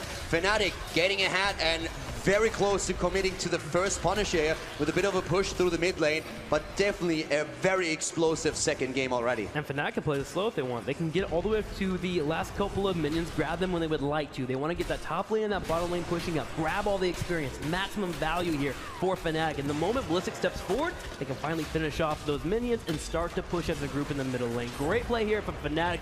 Wonderful early game for them. And of course it helps Breeze as well. He's really committing to the Prog Rock quest talent, and with them winning the objective, it's going to make it easier for him. He's at 11 stacks already, and now they are moving in. Once again, Punisher baited over the wall by Ballistix, providing the vision and then going for it, but Fnatic takes the opportunity to commit to the wall. In the meantime, though, while Tyrael finds himself at the bot lane, soaking experience against Genji, we have Sonya up at the top. Jonga trying to get out as Fnatic rotates in. Can they get the second kill against her? Nope, barely getting out there as Sonya does. Sneaking away from the fight. A 4-man gank, just not enough, but still a great setup there from Fnatic. Ballistix able to push on the top a little bit and waste a couple of minions. I'm in love with this series. The first game is awesome, the second one, fast rotations, aggression on both sides, and them trying to commit to these kills. Ballistix, they get out with Sonya. They're able to move back. They need to wait for level 7, but they're only a little bit behind in experience. So far, very even game still, but Fnatic has at least opened up the mid lane. They've opened it up slightly there. Will be helpful when they grab mercenaries later on. They want to get a little bit of damage on top of that fort and try to dissuade Ballistix from fighting over the shrines. But a nice level lead here for Fnatic. 7 3/4, 7 1/4 here for Ballistix, about a half a level behind. But again, they still have kill potential. Remember, we're hitting that ever important level 7 that we have talked about all tournament here. Sonya and Muradin. Yeah, not only that, also Calamity on Li Ming, but of course Sonya with a poison spear, so much damage output on her now, and Muradin, as you just alluded to, with a heavy impact for the stuns. So an incredible power spike for Ballistix that they can definitely use in the next few fights. And they've been looking for these traps the entire game, and they're trying to do it again. Quacknix is being attacked here, but moving out already. Waltz away, and immediately we have Lucio also helping out as they're trying to turn around and moving in. A great move from Smexy, putting Swan in a lot of trouble, and they get the kill. Uther is down. Once again, Hooligan jumps in, tries to get a counter kill, and they're going for Lucio this time. Gets the cleanse and tries to move out. Hooligan also now extremely low as Fnatic tries to turn it around, confirm a second kill, or at least push in the wall. Back and forth between these two teams. Just looking at it, we've had about 4 fights. We have only 2 kills between these two teams. That's how back and forth it is right now. Fnatic in the lead with those 2 kills, moving towards level 9 with the shrine activating to the top. They threaten the bottom fort slightly while Ballistix will set up for defense, and and they should be able to rotate and start clearing out that shrine. So just to take this back a step for now, Fnatic has 2 kills. Both of these fights ended in their favor. But let's just simply look at how this worked out. Every single time they get a kill, they barely make it out. Every time they have at least one party member nearly falling here. And once that Ballistix confirms these kills, their momentum is going to kick in with the resets. That's something to keep in mind here. Fnatic pulls ahead a little bit. But if Ballistix in any of these team fights starts to actually just push over this little edge and gets the kills, this could all turn against Fnatic. And it all comes down to one ability hitting. Remember, Yes. Sonya missed at that spear on the ball. Exactly. The ball came out. Had that spear connected, Ballistix could have had 2 to 3 kills. Things are very minuscule between these two teams. Each little mistake definitely piling up. Fnatic already grabbing the shrine to the top side. Ballistix probably gonna get this up. It's level 10 already for them. Them fighting is not gonna work out. Sonya on the bottom side, 3 in the middle. Ballistix, they just want 10. It's such a perfect timing here for Fnatic, considering that they hit level 10 this early. Ballistix, they have to give up the position. They try to find experience on the remaining 2 lanes and now hit their own level 10, but they need to give up the Punisher up at the top. The Punisher, 28-1 in lead for Fnatic. SC jumps in and shows himself here. Shrimpy is aware, calls out to his teammates. Now, what is Fnatic doing? Ballistix need to be careful here. They have Sonya at the bot lane, and Fnatic can move to the top. It's 29 against 6. That's very unlikely that Ballistix can actually make a difference here. I would be surprised if they commit to that completely. Breeze just completed his prog rock as well. That gives Fnatic even more sustain on the position. That's a speedy prog rock there for the ETC. Interior runs to the bottom to defend against that Sonya, and Ballistix gives up the Punisher. Fnatic can now push in the top lane here. Tyrael trying to do his best to stop Genji and Sonya, who are currently soaking in the lanes. And also, when we're talking about quest progress, Hooligan is actually pretty slow on his own. Once again, he's actually in trouble here. Gets cleansed and barely moves out. But if you look at his Stormbolt quest, he's currently only 10 stacks in. And that is 8 minutes into the game.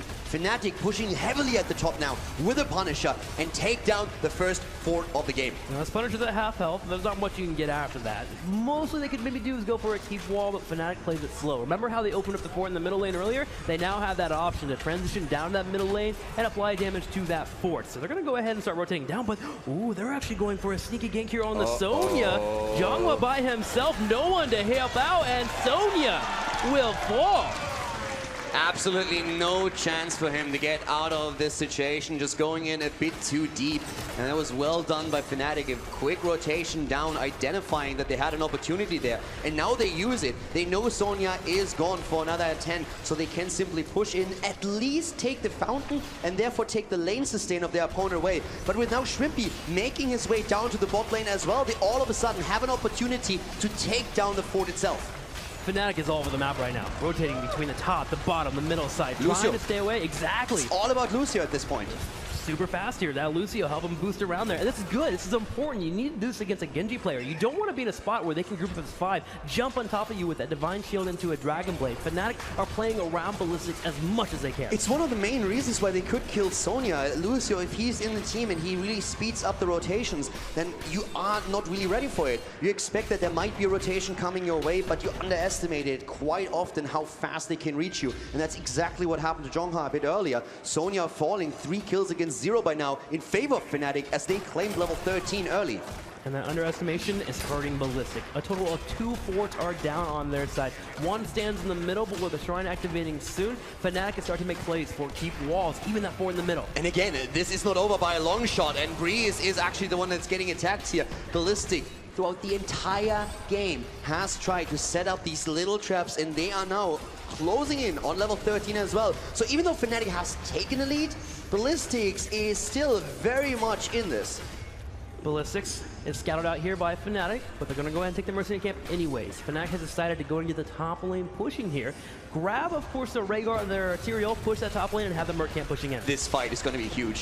13 versus 13. If Ballistix loses here, they're going to lose another fort, and they might lose more. If they win this battle, on the other hand, that would be big for them. At the top lane, we see Fnatic pushing in with the camp right now. Cleanse already used his Wooby, was in a bit of trouble, didn't commit to anything just yet. No heroic abilities have been used except for Quatnix dropping the Rain of Vengeance here. We still still have Ancestral, we still have Sanctification for Fnatic, and Ballistix has not gone in for the Dragon Blade Divine Shield yet. But the cleanse has been used. Hooligan jumps in once more. SC on the backside. Volley getting focused down. Ancestral healing and the Sound Barrier. A bit of overlap. Divine Shield being used to spin here for Jungle. He's getting lower and lower. We're seeing Fnatic constantly going forward, trying to force his fight. Sanctification has already been used. We have SC extremely low. He's trying to go in regardless. ETC goes down, but so does Genji. It's a 4 versus 4. We have Ballistix moving in once again with another quick spear from Jonga. He's about to fall. He actually dies. A great move from Smexy. They push Meredith in. They get the triple kill. Smexy will save that fight there for Quacknix. He finishes up with a blow. Swoy trying to escape, but Wubby says no. Brings out Druin's in, and 4 members fall. 4 Ballistix. Fnatic runs over and claims their prize, the Shrine. Fnatic showing some nerves at the beginning of the battle, overlapping the ults on the support, using Sound Barrier and Ancestral at the same time, and shortly after that, even committing tutorial Sanctification. But they still, as Chaos erupts, are able to have the coordination and the discipline to take Ballistic down slowly and steadily. Let's check out this fight again. Junga moves in. He got the Divine Shield. He was swirling around constantly. Quacknix got low. The orb missed just barely, and that was enough. Quacknix was kiting left and right with the help of Smexy. Look at him, bringing those knockbacks in, allowing for the team to get those 2 kills. Smexy, MVP in that fight.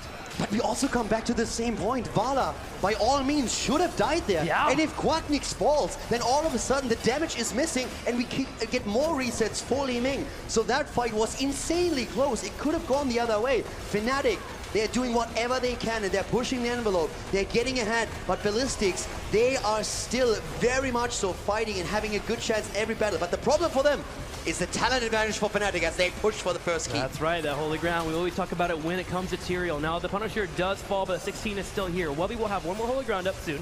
Able to kite backwards. Breeze is the brunt of the damage here in the front side, but with the heals behind him, he is just fine. Fnatic even posturing up here, wanting to poke a little bit. Yeah, they are in a fantastic spot. So far, everything has gone their way. It was always close, but they got out of all the team fights with an advantage. The 7-to-1 kill ratio doesn't really do the game any justice yet. Ballistix super close, but now they have to sit there. They have to sit there, take it, and say, guys, just wait. We need 16. We can't do anything before we have the next talent. Fnatic still has a full level here to play around with, and they're going to go ahead and grab the Merc Camp in the middle side to have it push in, put some damage on that keep if it pushes forward, but also to grab this keep wall. Open up the map more. You want those Punishers that you get in the future to go straight to keeps. And I mean, we have talked about them having 16, but what does it actually mean? Look at the talents that we see here. First of all, we have Lucio with his 16, a massive power spike for him, and the heal and sustain that Fnatic now has is incredible. Then also Holy Ground. Every single fight that we see around the shrines is going to be a death trap potentially for Ballistix when Holy Ground gets activated. And let's not forget about Frost Shot. Can't forget about Frost Shot. The ability to kite backwards or even to chase if you need to against multiple melees that Sonya and that Murden. If they ever over-engage and Fnatic finds that moment to thread a needle, they can push forward because of that Frost Shot. So big pickups here for Fnatic, but Ballistix is about to get their own 16. Oh yeah, and once they have 16, Murden can engage heavily into the backline. And then Quacknix's life is even more so on the line because they are going to try and jump in whenever they can. Murden going in, Genji going in, Li Ming attempting to land a combo. If Vala falls, Fnatic's fight potential is eradicated. All right, 1 more shrine activating in 20 seconds. Both teams preparing for this shrine. The Merc Camp stolen by Fnatic on the top right, a big win for them. That prevents Ballistix from pushing back on that top side. Now they're going to grab their own camp, have that push in, and this buys them time. If Ballistix even takes 4 to 5 seconds to clear that out, that's 4 to 5 seconds that Fnatic has to clear out shrine. And Fnatic is taking another camp at the bottom of the map. They were actually thinking about grabbing both, but realized that they needed to make their way to the top a bit faster. So we saw them both committing to 1 camp instead, trying to get the push going in the mid lane, where the keep is already exposed. But this allows Ballistix to take the position. And now they have 16. They have the stuns. They have the engage with Murden, and they're waiting for the chance. Yes, Ballistix has committed to the idea of clearing out the shrine and stopping a fight. Hooligan has to use his jump defensively. He jumps away from the fight. Jungwa continues to clear on the top side, and Fnatic says, okay, you can clear those minions. We're going to chase Swoy down. Fnatic driving the wedge into the setup of Ballistix. Here they go for Jonga. They push him away. Make sure Uta doesn't get the Divine Shield. There's the kill. Sonya goes down. The mosh pit's hitting too. Swoy is eliminated. He throws the Divine Shield out. Li Ming is on the run. You can run, but you can hide. Li Ming is down. It's a triple kill, and Fnatic doesn't even bother with the shrine anymore. They go straight into that mid lane. They straight to the mid lane here. They want this keep here. It's already damaged nicely here. They have the minion wave stacking up. Quacknix in the back left sees SC. Not going to try and catch him here. They want to focus the keep. This is their prize. This is what they want. 20 seconds for Uther, 15 for Sonya, 20 for Li Ming. They jump on the core. They're focusing it down. The armor starting to fall slowly. Breeze is going for it. Every single one targeting here. See, they're trying to take him down. The core is falling slowly but steadily. Uther back in another 5. Li Ming not here just yet. Fnatic, they're going straight in for it. And this is game as Fnatic takes a 2-0 lead over Ballistix in the semi-final at Blizzcon.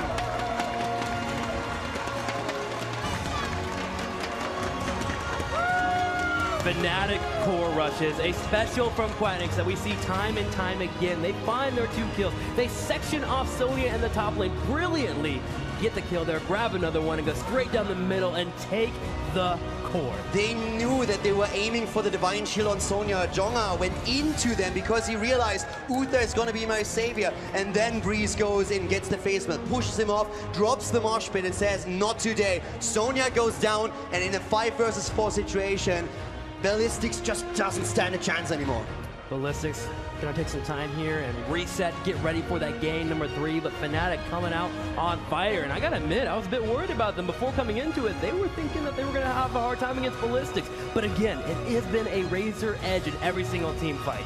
Yeah, definitely. Those team fights were incredibly close, especially since everything on Ballistix side hinged on those resets. And they only got one kill the entire game. They couldn't really do a whole lot with the strength of their composition here. So they definitely need to change their MO a little bit for the upcoming 3rd game. Well, let's go ahead and get ready for game number 3 as we head over to our host and our analysis.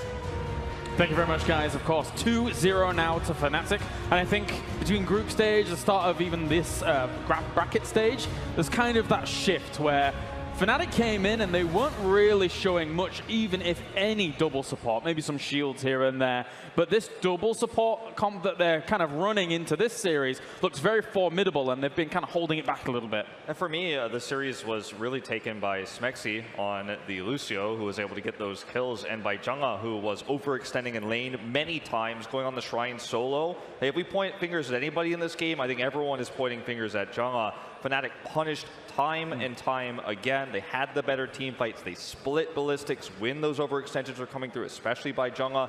And it was the ETC stuns coming through. Smexy always with these Lucio boops at the perfect angle that won them the early game, and they just ran with that momentum. I think the theme for me was the word control. Control from the start of the game, control from the get-go, really. And the ebb and flow that we discussed really was the go-to right there. They control with aggressive and defensive cooldowns. They had the ability to then out-sustain and outlive a single Uther support. That then allowed them to have this fantastic sieging potential. You could see when they ran up to go for mid lane, for bot lane, they had Lucio, they had Rhaegar, they had healing walls. They could stick around, they could dictate those fights. And as you mentioned, yeah, the Jongha getting caught out there. He's trying to play that macro game, which is Ballistix to a T, right?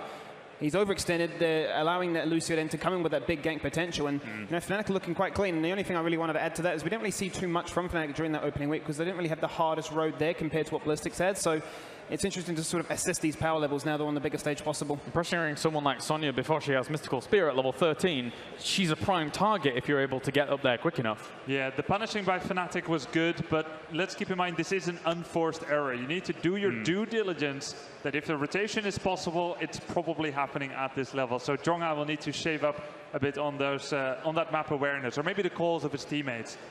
Now, those were the macro things. I have a really cool team fight here in the replay that I'd love to show everyone. As we kind of see, as we just pause it here for a second, we see this, right? We see Genji in this state. We have 29 skeletons right now for Ballistix. 30, actually, against 11. So we're in a situation where there is no need for Ballistix to go in. Furthermore, they're all hurt, whereas Fnatic is very healthy. Now, as we roll it forward slowly, we can see that a call is made nonetheless because Breeze is out of cooldowns. So we're gonna roll it forward. You see SCSC go in. He will instantly fall to Quacknix. Pause. But SDE does confirm the kill there on ETC. So this was the goal. It's now a 4 versus 4 situation. Now Li Ming gets her resets, and she's going to try and take out Vala, who will try to escape as follows. If this works, like the casters correctly pointed out, and let's roll it forward, Ballistix will win this shrine. They will win the objective. Now take a look at the trajectory of the Arcane Orb. Pause. it looked like Vala was going to try and escape in this direction, and that's kind of what SDE was trying to account for. But had he tried that, he would have aimed the orb here to cut off the path. Alternatively, he could have aimed the orb right here, like that.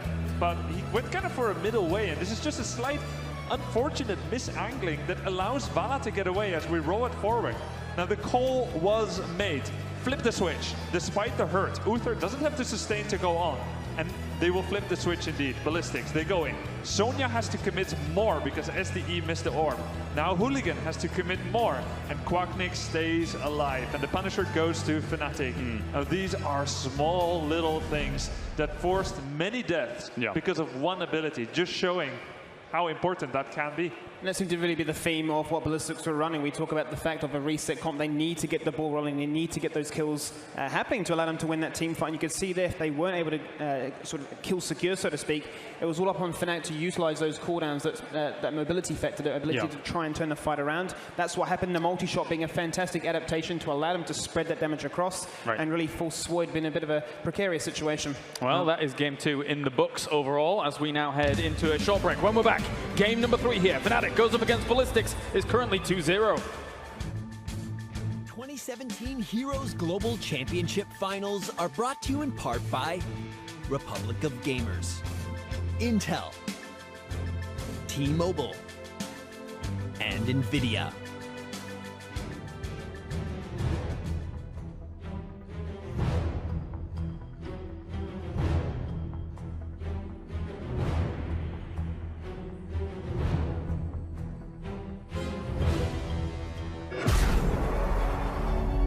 The eternal conflict has shaped the destinies of mortal and immortal alike. But perhaps none more than Malthael, the former Archangel of Wisdom. With the primeval's defeat, humanity, being born of both angels and demons, became one of the last vestiges of demonic power. Using their souls as strength, Malthael became the aspect of death and vowed to eliminate demonic corruption wherever it took root, even within the Nexus. Malthael is a deadly melee assassin who shreds apart high-health foes by branding them with the Reaper's Mark. Each swing of Malthael's sickle applies Reaper's Mark to his enemy. Marked foes are automatically revealed and take damage over time. The damage is based on the target's maximum health, so the higher health they have, the more damage it deals. His Q ability, Soul Rip, only becomes available when Reaper's Mark is active on at least one target. When cast, Malthael drains the souls of nearby enemies, dealing damage and healing himself for a set amount. Ripping the soul of a hero also heals him by a percentage of his target's maximum health. Malthael's second ability, Wraith Strike, also can only be used when Reaper's Mark is active. In a flash, the Archangel of Death teleports through his enemy, dealing damage and refreshing his Reaper's Mark. Wraith Strike can be used from a distance as both a way to chase down enemies or as a clever form of escape. Malthael's final basic ability is Death Shroud. With a thrash of his wings, Malthael lets loose a wave of deathly energy that applies Reaper's Mark to any foe it contacts. Death Shroud moves slowly, so aim carefully or fire from a hidden location. Malthael's first heroic is Tormented Souls. When activated, Malthael gains a chunk of armor and emits a torrent of souls that continually apply Reaper's Mark to enemies near him, allowing him to make liberal use of his basic abilities. Looking for a way to assert yourself as the true aspect of death?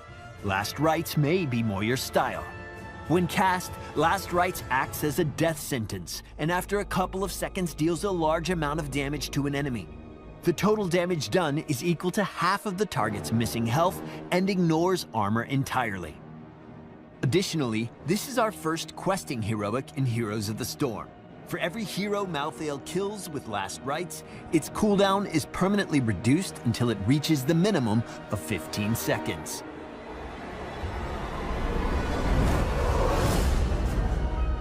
Malthael's Reaper's Mark is everything. Spread your mark to deal damage quickly.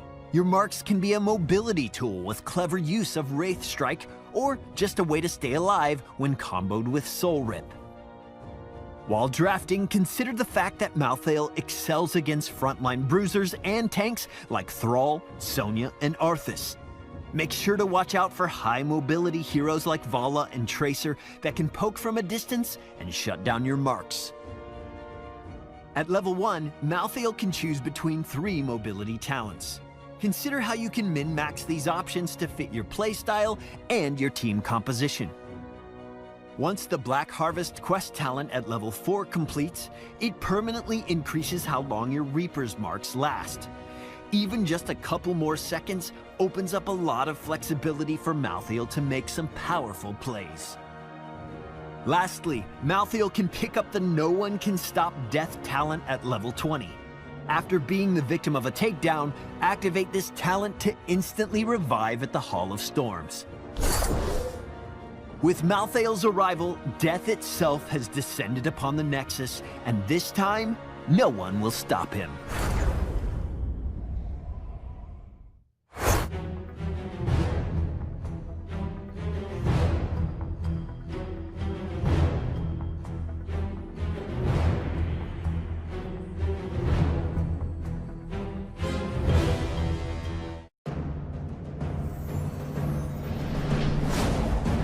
Terrible fate has befallen this world.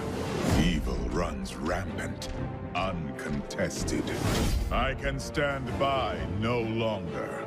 Die, Hellspawn! Crawl back to the pit from whence you came. I am the Archangel Tyrael, and I will defend this realm from all who would defile it. For I am justice itself. Fnatic one game away from making the grand final here and guaranteeing themselves at least $200,000 for that second place, and of course challenging for $500,000. We do have Ballistix on the other side of this battlefield looking to try and thwart that effort. Let's find out in game number 3 which battleground we're going to be going to, and it will be Fnatic's choice again, and it's going to be Battlefield of Eternity.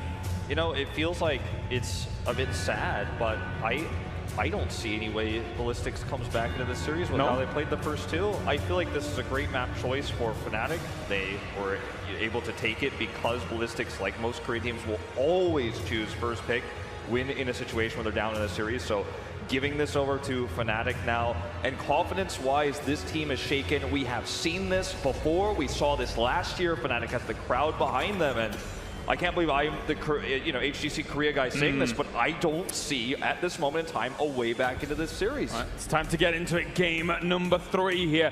It's the last rites for Ballistix. Will they be able to keep themselves alive here, going up against Fnatic onto Battlefield of Eternity? Yeah, I was wondering where Fnatic would go if they did get that map choice. Cursed Hollow is the actually best map, but given how they've been playing so far with a heavy emphasis on the team fight, Battlefield of Eternity once again promotes that style of play, so I'm glad to see they make that adaptation on the fly. And just like that, Ballistix open up with the Ray Guard. They're not going to go for the Muradin this time around. Yeah, I mean, Muradin has been struggling to make his mark against ETC from time to time. Trying to jump in, face melt, has been working out fine. Now Ballistix will try a different strategy. They still won't pick the map. They value first pick, but they're going to go with the Ray Guard this time. Excellent immortal damage, great single target healing, and spread healing as well. This is not a map that Ballistix is as known for as MDT Black. You can't just generalize, as many might, that Korean teams in general are strong on this map. And I think this is a map that's going to play to Fnatic's strengths. Their team fighting we've seen today, their picks, their punish play. We're going to see ETC, again, one of the strongest heroes in terms of what you can offer in terms of punish play. When someone steps over the line, when someone steps just a little bit too far forward. Jungha, in last game's case, was very often punished by ETC. I think Ballistix goes Tyrael here. I don't think they want to try Muradin versus ETC again. I think they need more direction for their draft. Wolf, you talked about the direction in the other series, the other semifinals just now, and I feel like that's what Ballistix needs at this point, just like Expert needed it in their game 3. Yeah. I like the style of play when you actually pick, like, say, the Tyrael, the Muradin, because generally speaking on this kind of map, right, you're having that sort of defensive style where you're posturing around the Immortals, trying to sort of juke at each other. And ETC, Garrosh sort of fall into that category where you are going to take a lot of that poke damage, you are quite squishy, you don't have to sustain to sort of survive, whereas Tyrael forces that engage with the Eldrin's Might. You've got Muradin that if he does take a fair chunk of damage, has the second wind to regen up, so he can bait out not only resources, but a lot of time in that sort of same fashion, right? So Ballistix with the Rhaegar already heavily emphasizing the Immortal race, but Tyrael would make sense. Okay. Yeah, I was wondering about Arthas. I thought maybe Tyrael, Arthas. Arthas does great against Kharazim, but what do you think of Wolf? I see the Arthas, and I feel like it's a preemptive response to both the Kharazim we see and what they're expecting to be a Greymane, I have to imagine. I don't think Ballistix will look for a Greymane ban in the second rotation. This is picked preemptively in Korea against Greymane play almost exclusively. In the past, sure, we saw the Illidan, preempt as well, but not really meta anymore. So with the Arthas pickup here, the Dahaka Rhaegar, what this could end up being is another Li Ming on a composition. Again, it was only Black who showed that style, but I think that if Ballistix can emulate that with this draft, you see the Howling Blast come through, you lock in the target, you have these Li Ming resets coming through. We could see what they were almost able to do last game with the Li Ming. It could all work out here, but now the highlight comes through, and I feel like what Ballistix has shown is so telegraphed. It's so opposite of how Black has been drafting. When they have a style like this, they hide it, but this is screaming, get rid of Li Ming, and that is exactly what Fnatic is going to do. So now I feel like Ballistix, having said that, which was wonderful analysis, by the way, Wolf, I feel like Ballistix could still follow through with the Tyrael, giving bonus movement speed to Arthas, alternatively Lucio is an option. And then who do you pair it up with? Well, SCSC's Vala comes to mind.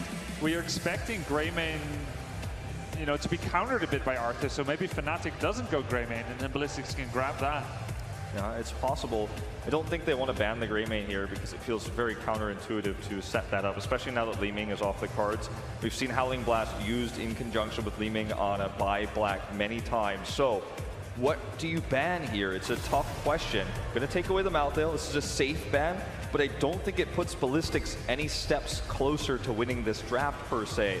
I'm really curious to see, now that the Li Ming is removed, what they pick here, because they can't just play that defensive poke style where you sit back, you take the defensive engages with your Arthas, with your Rhaegar, and poke the Immortals down. Now they're going to have to do something more aggressive, and we've seen in the past, in moments like this, Sergeant Hammer gets picked in Korea every now and then, but not in an O2 series in the semifinals. Do you pull that out? I don't think, and I'm worried for Ballistix now in terms of composition.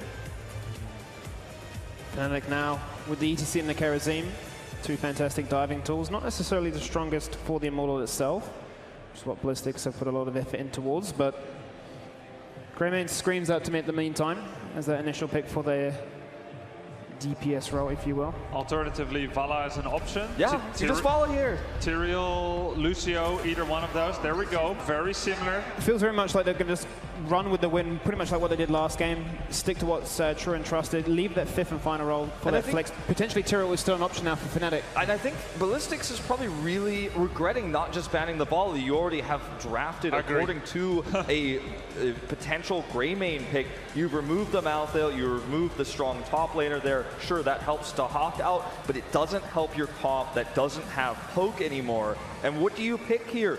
Can you try to go toe-to-toe with a Tyrael pick and dive with something hyper-aggressive? It's hard. It's tough, especially with Lucio on the other side. And if you take Tyrael, you've got triple warrior Rhaegar. That's really awkward. And that's why it's so smart Fnatic took Lucio first instead of Tyrael, because Lucio would have fit Ballistix a lot better. Yeah, I think Ballistix has drafted themselves into a corner here. Yes. This was a smart draft from the outset, but Fnatic read it well with the Li Ming ban. And the Malthael ban ends up being worthless here. And 5 seconds to go. I don't even know if they know what they want to pick. Let's find out what it's going to be. This is a rare case. Zeratul Genji. All right. Talk about desperation. Yeah, you know that the draft hasn't led to anything when Zeratul comes out. Just like, let's just win with rule breaking, like Void Prison something, and make your draft a non-draft for 4 seconds. And try to use our amazing Korean mechanical skills to let Zeratul and Genji get kills where essentially opportunities are hard to find. They're not going to get a Lost Vikings last pick lock in here this time. Okay, this is a very similar draft, but that's not going to be Lost Vikings on the other side. No, I don't think so either. Yeah, it screams to me really that Ballistix are saying, look, we are that mechanical team, as you mentioned, Grubby. We want to really look for those fights. We're not really going to be too phased on the objective itself, but if you bring that pain towards us, Fnatic, we're going to try and go for those kills. Yeah, we want the aiming. We want to try and run that reset comp again, and if we can't get it, then we're going to go for the Zeratul and really try and isolate on those rotations that Fnatic, for the most part, should be dictating with this Lucio. And there's only one choice now, I think, for Fnatic, Tyrael. Tyrael is the easy, obvious choice. You shut down all the dive, best defensive hero in this case. I think it's the go-to. It's going to be Sonya instead. They're going to have to grab a soul laner here. They don't want on this map where the lane swap, divide is much higher. Okay. It's a 2-lane map to deal with the Haka split pushing. When they used the Tyrael previously, however, Jungha was not actually using the pressure for Sonya, and I think that's why they're going back to the Dahaka pick here. It's a little bit more straightforward. So I can respect this pick in terms of lane control and experience, but I think Tyrael was the stronger pick in terms of team fighting and defensive engagements. So I think that Ballistix will be happy with this final lock-in. I agree the Tyrael would have been the go-to as well, because if you look at the composition that Ballistix has, it's very melee heavy, right? So it's going to be very focused on sort of those choke points. You can turn that run around with a big mosh pit, right? The sanctification, any kind of sort of protected mechanism, so to speak, would have given them infinite value. And we saw what it just did on Inferno Shrines. Why not run with the win and do it again? Yeah, I think in the end, if it was ARAM, all random, all middle, well, all pick, all middle, then you would have gone Tyrael if it's just about the team fights. But because of the laning, probably they went with Sonya. Two very valid picks. Yeah. The question is, gentlemen, can Ballistix recover? I don't think this is a draft that gets them back into the series. I mean, yeah, this is all about the sort of mechanics that Korea always sort of like to flex and show that they're strong for. But I think with, as you mentioned, with Fnatic, the tools they've gone for, the rotations really in their mind, I think Fnatic are going for this 3-0. I think Fnatic's going to take the 3-0 as well. They have the stronger defensive composition. They have a solid all-around draft in terms of lane control. Ballistix draft themselves in the corner. When they had a really good draft in the previous game, I think mentality-wise, they made a lot of mistakes. Now, I think that's even bleeding into the draft. I think that Fnatic takes the 3-0. From what we've seen, it would be a shell shock of epic proportions if Ballistix was able to turn it around. I'm feeling the 3-0 as well, but I think this is going to be a messy, chaotic game. Ballistix has only one way to go, and it's forwards. Like, this comp, it's just fireworks, and I think Fnatic can contain the fireworks. Well, let's find out as we head over to our commentary team for game number 3. Fnatic is one game away from getting a repeat grand finals here at BlizzCon. Fnatic has a chance here to end this series. They clean 3-0 over Ballistix, but Ballistix, they have a chance to mount a comeback. They definitely do. They had a bit of a break, so they could just recover a bit after they already lost the first 2 maps, and now they have to show that aggression that we talked about, that our analysts have been highlighted, especially with Zeratul. Let's go into it. BOE here, game number 3 in this best-of-5 series. Fnatic up 2-0 over Ballistix. This rematch has been pretty electric between these two, but Fnatic has gotten the edge so far. Yeah, Fnatic definitely right now coming out swinging every game. Hyper-aggressive maps from both teams thus far. It was a lot of fun watching map 1 and 2. Let's see what we have for game number 3 with Breeze to the left side on ETC. Quacknix again on Vala. Shrimpy this time on Karazim. We see Wooby on Sonya. We have Smexio and Lucio. Ladies and gentlemen, once again, it is Team Fnatic!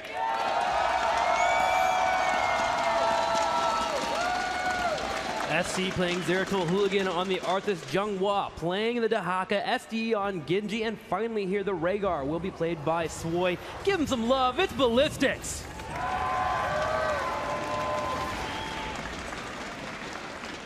Zeratul could be the game changer here. It's the one hero that we have to watch out for the most, especially when he starts to dive into that backline together with Genji. They're going to look for that kill. And once more, it's Quacknix on Vala for the damage output on the side of the Swedes. A quick mix-up here from Fnatic as they put 4 on the top here, looking for a slight bait, but Zeratul sharking on the left, looking out for them, trying to see if they can find the possible team putting in. Breeze spots it though, goes for an aggressive powered slide. A little bit too aggressive, but still, we're going to see the Zeratul get away. Zeratul was trying to see if maybe an isolated hero makes a rotation to the bot lane, and instead Fnatic already expecting Zeratul to make that move, and once they saw him, they immediately jumped him. Good reaction on the other hand from SC, making sure that he moves out immediately, but that was bit of a scary moment here to start the match off. Well, on the bottom side, Fnatic should have free reign over this lane here. They have the Vala pelting away from the side. A Howling Blast and a Zeratul combo follow-up is probably the scariest thing that Fnatic has to worry about. So watch for them to spread out consistently when that Arthas drops a Howling Blast. At this point, SC already waiting to move in from the side. He has the Howling Blast we've been talking about. Is immediately everyone trying to dodge it. And Fnatic, of course, knows that Zeratul can be the game changer here. The mobility on the side of Ballistix is definitely a concern to them. And the pressure is on Quacknix. And of course, the supports who are going to try and keep him alive. So everyone is going to be looking out for the position that we are seeing for Zeratul and for Hooligan on Arthas, who always wants to get that Howling Blast to start things off. That's right. Ballistix, knowing this, is playing back and safe. Really trying to wait for Hooligan to land those Howling Blasts. Breeze on the side, watching the chokes here, doing everything you need to do here when you want to make sure nothing gets onto your back line. And you can already tell how hesitant Breeze is currently to use these power slides. He doesn't want to put himself into a bad position where Ballistic can just pounce on him. He always keeps it up so he can retreat if need be. The face melt, super important to create some space. Whenever Ballistic goes in for Vala, he has to be there.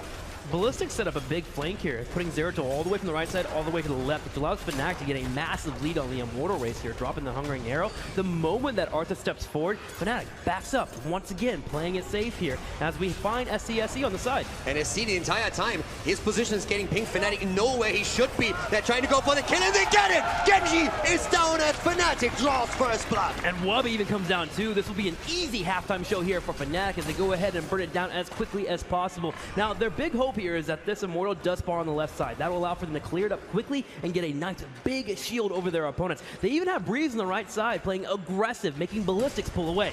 The one thing that impressed me the most about Fnatic right now is that they always know where Zeratul should be. You can see the pings where they always say, guys, be careful. He's probably just waiting there for you to make the rotation. And so far, it's working out nicely. They get the first Immortal. They have still half shields on him. But if at any point they miss on one of the rotations of Zeratul and the kill happens against Vala, against Lucio, then that could really be the moment where Ballistix just starts to gain momentum on an Immortal. Yeah, it should be easy for Fnatic to know where Zeratul is in the early game, but once level 7 hits, that mobility is going to spike there for our Zeratul player. He'll be able to jump around the fights much more often. And then, of course, at level 10, our analyst talked about it, Void Prism coming online. Exactly, and also once we have the map opening up, once the forts are down, there's way more space to work with for Zeratul. At this point, he's still trying to wait in the shadows here for a quick attack. Sonya's at the bot lane right now. The Haka burrowing down, trying to defend and soak experience. But as you can see, Fnatic already more than half a level ahead.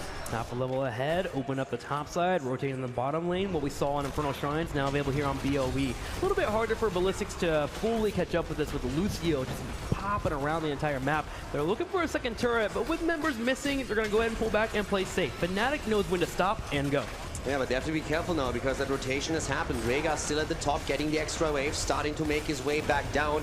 And Breeze again anchoring his team at the side, moving in, immediately realizing that there is a potential that we have a flank from Ballistix. He's waiting for it. This time he commits to the power slide, putting Swoy into an awkward position here. Swoy is low, but the fight is starting. Ballistix is once again going in with SC. They're trying to get the kill, and they do. Vala is down, the damage gone. Ballistix trying to hit him where it hurts. Fnatic needs to run here. Will be the only one that can do a major amount of damage in the fight. Turns around, and he will be sacrificed. Ballistic answers back with 2 kills of their own as they're able to take out Vala and Sonya. Ballistix going in and confirming the double kill here. And it started with Fnatic trying to take down Rhaegar, and they nearly took him down. But then it turns against them as they just can't confirm the kill. And all of a sudden, the rest of the Korean team gangs up on them, and they get Vala first. And with Vala gone, damage is just non-existent. You have to rely on Sonya alone to turn the tides of the battle, which can be really tricky. And the lead that Fnatic had is now gone. Ballistix now ahead slightly here after those 2 kills. Opening up the map too, as well as they grab the Merc camp to the very south and to the very north here, simultaneously pushing both lanes at the same time. Fnatic setting up by grabbing their Knight camp on the left side, and they'll have that pushing on the bottom, so it should clear out nicely, but someone will have to deal with the top side. And with the way this is going, you can already tell that there's a high chance Fnatic is going to commit to the palm on Karazim. Now, in an ideal world, you don't even want to take it. You want to make sure that ETC gets the isolation. Talking isolation, the Haka is in a huge amount of pain right now, in trouble. Jonga goes down as Fnatic finds the kill. They find the kill here. Karazim on the bottom side still, but now Fnatic, they can step up and apply damage to the Immortal here. Slowly chunking it, and they can play it slow too. Breeze doesn't have to do anything here with that. The Haka being down for the next 5 seconds.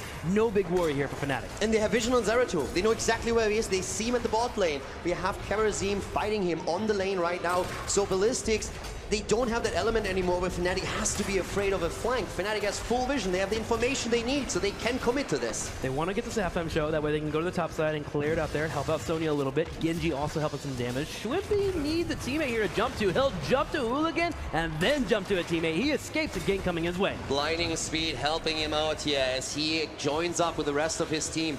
And again, we could see Kerosene with the palm later. You would love to go into 7-sided and have ETC isolate a target and then commit to a quick kill. But with Ballistix already showing, of course, that they are going to focus Vala every single fight, you can go for the palm here and try and make sure that Quacknix doesn't fall. If you do, though, you have to make sure that both supports don't chain their ults too hard. You don't want to overlap the cooldowns here. Part of me feels like Fnatic's feeling confident. I kind of want to see that 7-sided strike come in. It would be wonderful against Arthas, even trying to land that target as you're mentioning. We'll see what Fnatic goes for, the safe style or the aggressive, confident style. Yeah, exactly. It's all about, do you want to keep Vala alive? Is that really worth it going for the palm? Or do you feel you get these isolation kills with a 7-sided and Vala following it up? And that's something that they have to decide on level 10. Definitely both are possible here, as we have now Ballistix still behind in the Immortal race, but both of them are even in experience. Zeratul shows on the bottom side. Fnatic will start to move forward here. Quacknix should be able to work in a couple of hungering arrows, chunking it slowly down here as both teams move towards that level 10, trying not to miss a single ounce of experience. At this point, Quacknix doesn't have too much extra damage on his arrow yet, 30 extra damage, so is still working on his quest, but it really shows how much of pressure play they can execute against the objective here. And now it's all about the level 10. Nobody wants to be caught in the middle while your opponent hits the heroics, especially, of course, with Void Prison being available. SC Scouts, ETC rotating down, so they'll move over to the Immortal. Start working on it slowly. Breeze kites on back. 10 has hit for Ballistix. A small window is available, but one that's pretty hard to hit. They'll go ahead and pull back and play safe and wait for an opportunity. Palm committed to, so they don't go for the quick kill. They want to make sure that Vala is safe.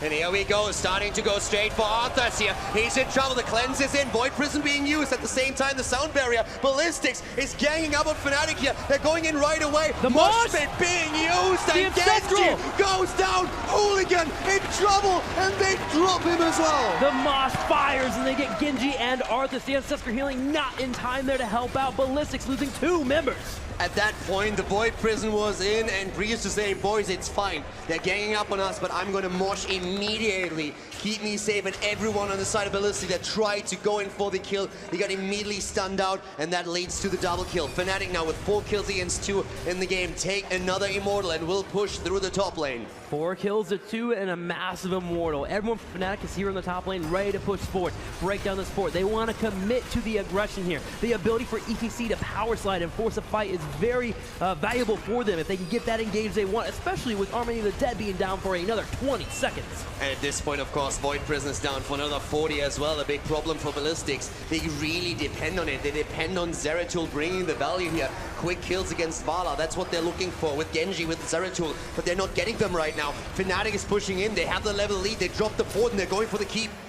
Wubby using Wrath here, willing to continue moving forward. They have committed to this. SC on the backside, looking for an engage here. He goes in for some harassment. SD on the back line, but Breeze is anchoring his team so well right now. Breeze protecting everyone at this point. Slides in, they want to get killed, but the cleanse is there. Jonga able to move out. Hooligan, on the other hand, in a little bit of trouble, and he is still able to move out, but the Immortal is moving in. SD also moving away as Ballistix is desperately trying to somehow defend the key, but it looks like this is going to fall. It's only gonna. 10 minutes into the game. Ballistix tried desperately to pull Fnatic away from this Immortal, but they did not bite on the bait. They keep moving forward here, full healthy here, robust, ready to go. Looking at even the core, we see a ping on it. There's no way. Are they gonna go for it? Fnatic, they're feeling confident. They're moving in.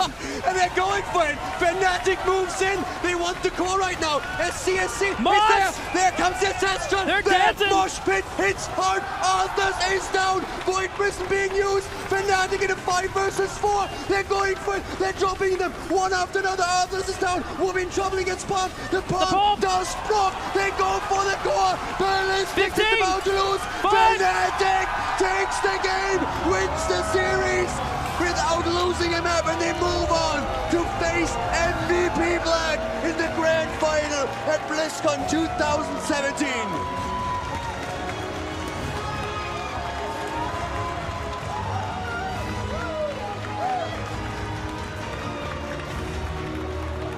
The BlizzCon 2017 Grand Finals will feature a team from Europe and a team from Korea. I don't think we'd want it any other way, Caldor. A dominant performance by Fnatic here. Very few people expected this series to go 3-0 in favor of Fnatic. Everyone expected a hard-fought battle between the two teams that faced each other in the grand final in last year. But now we have MVP Black going up against Fnatic in the grand final, and it is going to be epic. It's going to be a wonderful rematch, but still exciting here for Fnatic. Going into the series, they weren't feeling confident about it. They thought it would be a struggle, but they come out, show some dominance. It seems like after game number 1, they had a boost of adrenaline. And especially in the last game, all the confidence in the world, taking the keep and then saying, boys, we got this. We go in right now. They take Arthas down, and from that point on, it was like, we can drop it. We have Sonya. We can go in. The palm hits, it connects, and then Sonya is back to business. Whoopi is on the core, and they take it. Huge plays here from every single member of Fnatic, but they have to continue forward. Remember, the Grand Finals is right around the corner for these two teams. We're getting set up for our interview here. I would love to hear the words here from Fnatic. I'm assuming we're going to hear from Quack himself, who mentioned last week, you know, we're not confident, we're not sure if we are the top 4 team overall, and we're ready to go. And I'm very excited to see what he has to say about this matchup coming his way. Yeah, exactly. That was a fantastic series here by them, and it was just insane to see how close some of these fights were, about the coordination that we had for them. And to be honest, Rich was watching the games in the back room, and he told me, well, we are starting to get a bit scared here, and they have every reason to be. Oh my gosh. Well, let's go to Kevin here and hear from Quacknix himself. Thank you so much, Tim. That's right. I'm here with Quacknix from Team Fnatic. Man, a remarkable semifinal victory. 3-0. The revenge match on top of that for last year's BlizzCon against one of the teams that has been the best in this game since the beginning. You must be feeling great right now. How are you feeling? Yeah, we're feeling really great today. I've been a bit sick, but today I'm actually feeling really good, which helps the team a lot. And today the atmosphere is really on point, and you know, we come in, we have a really good game plan going into every single game, and we get exactly what we want, and that's how it's supposed to look. If you're a Fnatic fan, you better be proud! So obviously one more dominant opponent remains for you here in the Grand Finals. MVP Black, I'm struggling with that. See, I can't even say their name, that's how hardcore they are. They've yet to be touched in this tournament. Very formidable opponent. What is the game plan? Are we gonna see more of this confident, aggressive play out of you that we saw in the series with Ballistix? Yeah, obviously we're gonna go back a bit now when we have a break and make sure we come in with a new game plan, because MVP has been our scrim partners, like the team we have been scrimming the most, so they most know of our stuff, because yeah, we just make sure what we have is good, and yeah, if we ever face them, it would be in the finals. So now that we go up against them, we really need to go back and make sure we come out with something new, because right now they kind of have an advantage if they have studied enough from scrims and, you know, just watching our games. So yeah, we got to go back and we got to make sure we have something new coming up, and hopefully it's enough. Indeed. One last question for you, Quacknix. This is the last time we get to hear from Fnatic before the Grand Finals. Is there anything you'd like to say to this crowd, to the world that is watching? So yeah, thanks to everybody who's supporting us. You guys are amazing. I love the energy. Keep it up. But don't only cheer for us, cheer for Heroes Esport, but, I mean, cheer for us the most. Let's go! Good luck, Quacknix. We have got a tournament on our hands, boys. Over to you, Kalaris. Thank you very much, Kevin. Is this Blizzard Games done quick? Because not only was it a 3-0, but that last map at the very end was the fastest game in the entire tournament so far. Fnatic has apparently a train to catch somewhere. I mean, it might look from the outside, if you put it into most basic terms, that that was a crazy core call. But given the approach to the keep and how Ballistix was just unable to find any angle despite literally surrounding Fnatic on all sides and trying to find a way to engage, I think in that moment, if you're Fnatic, you realize this comp just does not work. Let's end this game. This is over. Let's go to the finals. And I mean, it was just a one-way ticket straight there. I think this really highlights the point that Sway made at the start of the series, that the atmosphere is against them. You know, the team, the crowd really backed Fnatic. It's going to start to tilt them. And you could see that really from the sort of the recipe of that draft, where, as you mentioned, yeah, they weren't able to find the kills. Their defense for that siege that was going to approach was quite weak. They conceded a game in like under 10 minutes. It's not the storyline that I'm sure Ballistix were after. Yeah, all the games so far in the tournament were 10 minutes and plus. Even, you know, some of the weirder drafts. And you know, there's this weird curse in like third games of this tournament, of the bracket phase, where the draft from one side just doesn't make sense. Yeah. You know, there's so much pressure. I mean, who did it better, Roll20 or Ballistix in this case? I'm not sure. I mean, halfway the game, you're like, wait a minute. And they all ask each other, maybe, like, whose job is it actually to cancel the mosh pit? You know, it's only the Haka. No. He has drag tongue, weird in itself. can be body blocked. He's melee. There's isolation, can be body blocked. So, and then you can void prison to like pause it. But there's not the usual like, oh, you know, Li Ming, wave of force, Valor. So yeah, it's a weird draft. But they got really pushed to the limit. This is like the forced mental error that you make at that point. Very difficult, but now for Fnatic gets themselves back-to-back grand finals here on the grandest stage of them all at BlizzCon here. They are going up against MVP Black, just kind of this is the dream finals, right? Yeah, this is the dream finals. The rematch of the semifinals last year where Fnatic was able to defeat MVP Black. This has been the finals I wanted all season long. I feel like it'd be the one that brings this incredible revenge story for Black, who had this arc of improvement all year long. Fnatic defending global champions, went to the finals last year of BlizzCon, who couldn't have a storied and better grand finals here. I mean, this really comes back to the idea that, you know, Fnatic and MVP Black, a lot of these teams in this BlizzCon tournament were saying, yeah, these guys are the favorites, these guys are the ones that have shown the most success recently. Yeah. So to see these guys go head-to-head in that grand final, we're going to find out who is still that #1 seed. Is it EU or is it Korea? It's a very good question, and later down the line we will find out. So of course the grand finals will come up in a little bit here for the HGC 2017 finals. Don't go anywhere, because that fixture is coming up in just a little bit's time. And of course, later as well, before that grand finals, we'll have a very special announcement and reveal for you here on the stage. Don't go anywhere.